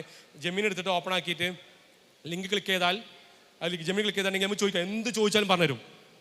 നിങ്ങൾ ഏത് ഭാഷയിൽ ചോദിച്ചാൽ മതി. ഇപ്പം മലയാളമല്ലേ, കാസർഗോഡ് മുതൽ മലപ്പുറം, തിരുവനന്തപുരം, ഓരോ സ്ലാങ് ആണ് അല്ലേ, ഓരോ രൂപത്തിലവിടെ സംസാരിക്കുക. നിങ്ങൾ ഏത് രൂപത്തിൽ ചോദിച്ചാലും പറഞ്ഞുതരും. ആ ലെവലിൽ എന്ത് എത്തിയിട്ടുണ്ട്, ടെക്നോളജി എത്തിയിട്ടുണ്ട്. അപ്പോൾ അതുകൊണ്ട് ടെക്നോളജി എനിക്കറിയില്ല, നമ്മൾ അതിൻ്റെ പ്രായം കഴിഞ്ഞു എന്നുള്ളതൊന്നും ചിന്തിക്കട്ടെ. എല്ലാവർക്കും ഒരുപോലെ ഉപയോഗിക്കാൻ പറ്റുന്ന അവസ്ഥയിലേക്ക് ടെക്നോളജി എത്തിയിട്ടുണ്ട്. സോ പിന്നെ പഠിച്ചുകൊണ്ട് AI evolving every month, you can afford to stop learning. Freelancers with learning habits earn 2x more than those fixed സ്കില്ലുള്ള ജോബ് ചെയ്യുന്നതിനെക്കാളും കൂടുതൽ അപ്ഡേറ്റ് ചെയ്തുകൊണ്ടിരിക്കുന്ന ഫ്രീലാൻസേഴ്സിന് എന്ത് ചെയ്യുന്നുണ്ട്, പിന്നെ ഫണ്ട് ജനറേറ്റ് ചെയ്യാൻ പറ്റുന്നുണ്ട്. Learn short micro skills, how to write ചെയ്യാൻ പറ്റും ഷോർട്ട് ആയിട്ടുള്ള സ്കില്ലുകൾ, പെട്ടെന്ന് നമ്മുടെ ലൈഫിനെ ഈസി ആക്കാൻ പറ്റുന്ന സ്കില്ലുകൾ. ഞാൻ പറഞ്ഞല്ലോ, അതാണ് ട്രെല്ലോ. നമ്മുടെ ആക്ടിവിറ്റീസിനെ ലിസ്റ്റ് ഔട്ട് ചെയ്തിട്ട് പ്രോജക്റ്റ് നമ്മുടെ ടാസ്കുകൾ മാനേജ് ചെയ്യാൻ പറ്റുന്ന AI ടൂൾസുകളുണ്ട്. നോഷന്, അതുപോലെ ഫിഗ്മ. ഇതൊക്കെ ഞാൻ ഡിജിറ്റൽ മാർക്കറ്റിംഗ് ആണ്, ഞാൻ എന്തിനാ ഫിഗ്മ പഠിക്കണമെന്ന് ചിന്തിക്കരുത്. നിങ്ങൾ ഡിജിറ്റൽ മാർക്കറ്റിംഗ് പഠിച്ച ആളായിക്കോട്ടെ, എന്നാലും ഫിഗ്മ പഠിക്കാൻ എളുപ്പമാണ്, അതും പഠിച്ചു വെക്കുക. മനസ്സിലായില്ലേ? ഞാൻ ഡിജിറ്റൽ മാർക്കറ്റാണ്, ഡിസൈനിങ് അറിയില്ല, ഫോട്ടോഷോപ്പ് അറിയണ്ട, ക്യാൻവയിൽ ഒരു പോസ്റ്റർ ഉണ്ടാക്കാൻ പഠിച്ചു വെക്കുക. ലൈഫിൽ ഇത് എവിടെയാണ് എന്താണ് യൂസ് ചെയ്യുന്നത് പറയാൻ പറ്റില്ല. അത് നമ്മൾ എന്ത് ചെയ്യുക, പഠിച്ച അറിവുകൾ ഉണ്ടെന്നുള്ളത് നമ്മുടെ ഒഫീഷ്യൽസിനെയും കമ്പനി നമ്മുടെ ഓണേഴ്സിനെയും നമ്മുടെ HR-നെയൊക്കെ അറിയിക്കുന്നതോട് കൂടിയിട്ട് നമ്മുടെ നെക്സ്റ്റ് പ്രോഗ്രസ്സിലേക്കുള്ള സ്കോപ്പ് അവിടെ ഓപ്പൺ ചെയ്യപ്പെടുക എന്നുള്ളതാണ് ഉണ്ടാകുക. അപ്പോൾ അത് വളരെ ഇമ്പോർട്ടൻ്റ് ആയിട്ടുള്ള കാര്യമാണ്. So the time is now. Stop eating the snows button in your life. എന്താണ് പറഞ്ഞത്? നിങ്ങൾ പറഞ്ഞൊക്കെ ശരിയാണ്, പക്ഷെ കുറച്ചൊക്കെ കഴിഞ്ഞോട്ടെ. ഇപ്പം ഞാൻ കോഴ്സൊക്കെ കഴിഞ്ഞിട്ടല്ലേ ഉള്ളൂ, അല്ലെങ്കിൽ ഇപ്പോൾ ഞാൻ അതിൻ്റെ ഉള്ള സമയമായിട്ടില്ല. ഞാൻ ജോലിക്ക് കയറിയിട്ട്, അല്ലെങ്കിൽ ജോലി കയറിയിട്ട് ഒരു വർഷം കഴിഞ്ഞിട്ടൊക്കെ ഇതൊക്കെ ചെയ്താൽ പോരെ, ഇല്ലെങ്കിൽ ഈ രൂപത്തിൽ ചിന്തിച്ചാൽ പോരെ. അങ്ങനെയല്ല. സ്നൂസ് ബട്ടൺ ഓഫാക്കിയിട്ട് ഇപ്പം തുടങ്ങാനുള്ളത് ഇപ്പം തുടങ്ങുക. കാത്തിരുന്നാൽ നമ്മളെക്കാളും വേഗതയിൽ ഓടാൻ ഒരുപാട് ആളുകളുണ്ട്. അവർ നമ്മളെക്കാൾ മുന്നേ ഓടിയെത്തും എന്നുള്ളത് ഇന്നത്തെ കാലഘട്ടം നമ്മളെ ബോധ്യപ്പെടുത്തുന്നുണ്ട്.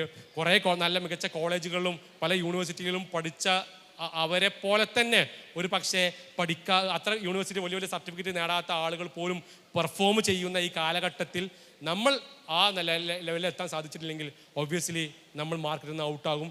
നമ്മൾ നമ്മുടെ മേഖലയിൽ തിളങ്ങാൻ പറ്റാതെ ബുദ്ധിമുട്ടുന്ന അവസ്ഥയിലേക്ക് എത്തും. അപ്പോൾ അതില്ലാതിരിക്കാൻ ഒബ്വിയസ്ലി തുടങ്ങേണ്ട സംഭവങ്ങൾ ഇപ്പോൾ തുടങ്ങുക. അതാണ് സ്കിൽസ് എന്നുള്ള ഈ ഒരു പ്ലാറ്റ്ഫോമിൽ നിങ്ങൾ വന്നു, ഒരുപാട് കാര്യങ്ങൾ പഠിച്ചു. ആ പഠനം തുടരുക. അതിൻ്റെ ഇടയിൽ ഇതുപോലെ കിട്ടുന്ന സെഷനുകൾ, നിങ്ങൾക്ക് ഇനി 2 പ്രധാനപ്പെട്ട സെഷനുകൾ വരുന്നുണ്ട്, 4 സെഷനുകൾ വരുന്നുണ്ട്. എന്തെങ്കിലും കണ്ടന്റ് കിട്ടും, കുറിച്ച് വെക്കുക, മനസ്സിൽ അത് ആണയിട്ട് ഉറപ്പിച്ച് വെക്കുക, കുത്തി വെക്കുക. ഇവിടുന്ന് കിട്ടുന്ന കണ്ടന്റുകൾ എന്തെങ്കിലും ഉപകരിക്കാൻ തീർച്ചയായും ഉണ്ടാകും. അങ്ങനത്തെ ഫാക്കൽറ്റീസും പിന്നെ ഗസ്റ്റുകളാണ് വരുന്നത്. അത് തുടർന്നുള്ള ജീവിതത്തിൽ പകർത്താനും അത് വളർത്താനും അല്ലെങ്കിൽ അതിലൂടെ ഇമ്പ്രൂവ് ചെയ്യാനും ശ്രമിക്കുക. തീർച്ചയായും അങ്ങനെയുള്ളവർക്ക് സാധ്യതകൾ കൂടുന്ന കാലഘട്ടത്തിലാണ് നമുക്കുള്ളത്. സാധ്യതകൾ കുറയല്ല, സാധ്യതകൾ കൂടുന്നുണ്ട്. ആ കൂടുന്നതിനെ നമ്മൾക്കുള്ള അവസരങ്ങളാക്കി മാറ്റാൻ നമുക്ക് സാധിക്കുകയാണെങ്കിൽ തീർച്ചയായും ഭാവി ഫ്യൂച്ചർ ഈസ് അവേഴ്സ്. അല്ലെങ്കിൽ അതിൻ്റെ കൂടെ ഫ്യൂച്ചർ ആരുടേതാണോ അവരുടെ കൂട്ടത്തിൽ നമ്മളുണ്ടാകും. ഇല്ലെങ്കിൽ നമുക്ക് പറയാനുണ്ടാവുക കഥകൾ നോക്കിയ പറഞ്ഞ കഥ പോലെ അപ്ഡേറ്റ് ചെയ്യപ്പെടാതെ മാർക്കറ്റിൽ നിങ്ങൾക്കറിയാം നോക്കിയൊക്കെ എങ്ങനെ മാർക്കറ്റിൽ ഔട്ടായി പോയി എന്നുള്ളത്. നോക്കിയ ഒരു കാലഘട്ടത്തിൽ ലോകത്തെ ഏറ്റവും കൂടുതൽ വിറ്റുപോയ ഫോൺ എന്നുള്ളത് ആപ്പിൾ ഫോണാണ് നമ്മൾ വിചാരിക്കും. അല്ല. സാംസങ്ങിനാണോ? അല്ല, നോക്കിയൻ്റെ ഫോണാണ്. ലോകത്ത് ഇപ്പോഴും റെക്കോർഡ് നോക്കിയക്കാണ്. ഒരു കാലഘട്ടത്തിൽ മാർക്കറ്റ് പിടിച്ചടക്കിയ ആ നോക്കിയ ഇന്ന് മാർക്കറ്റിൽ നിന്ന് ഔട്ടാവാനുള്ള ഒരേ ഒരു കാരണം അവർ അപ്ഡേറ്റ് ചെയ്യാൻ തയ്യാറായില്ല.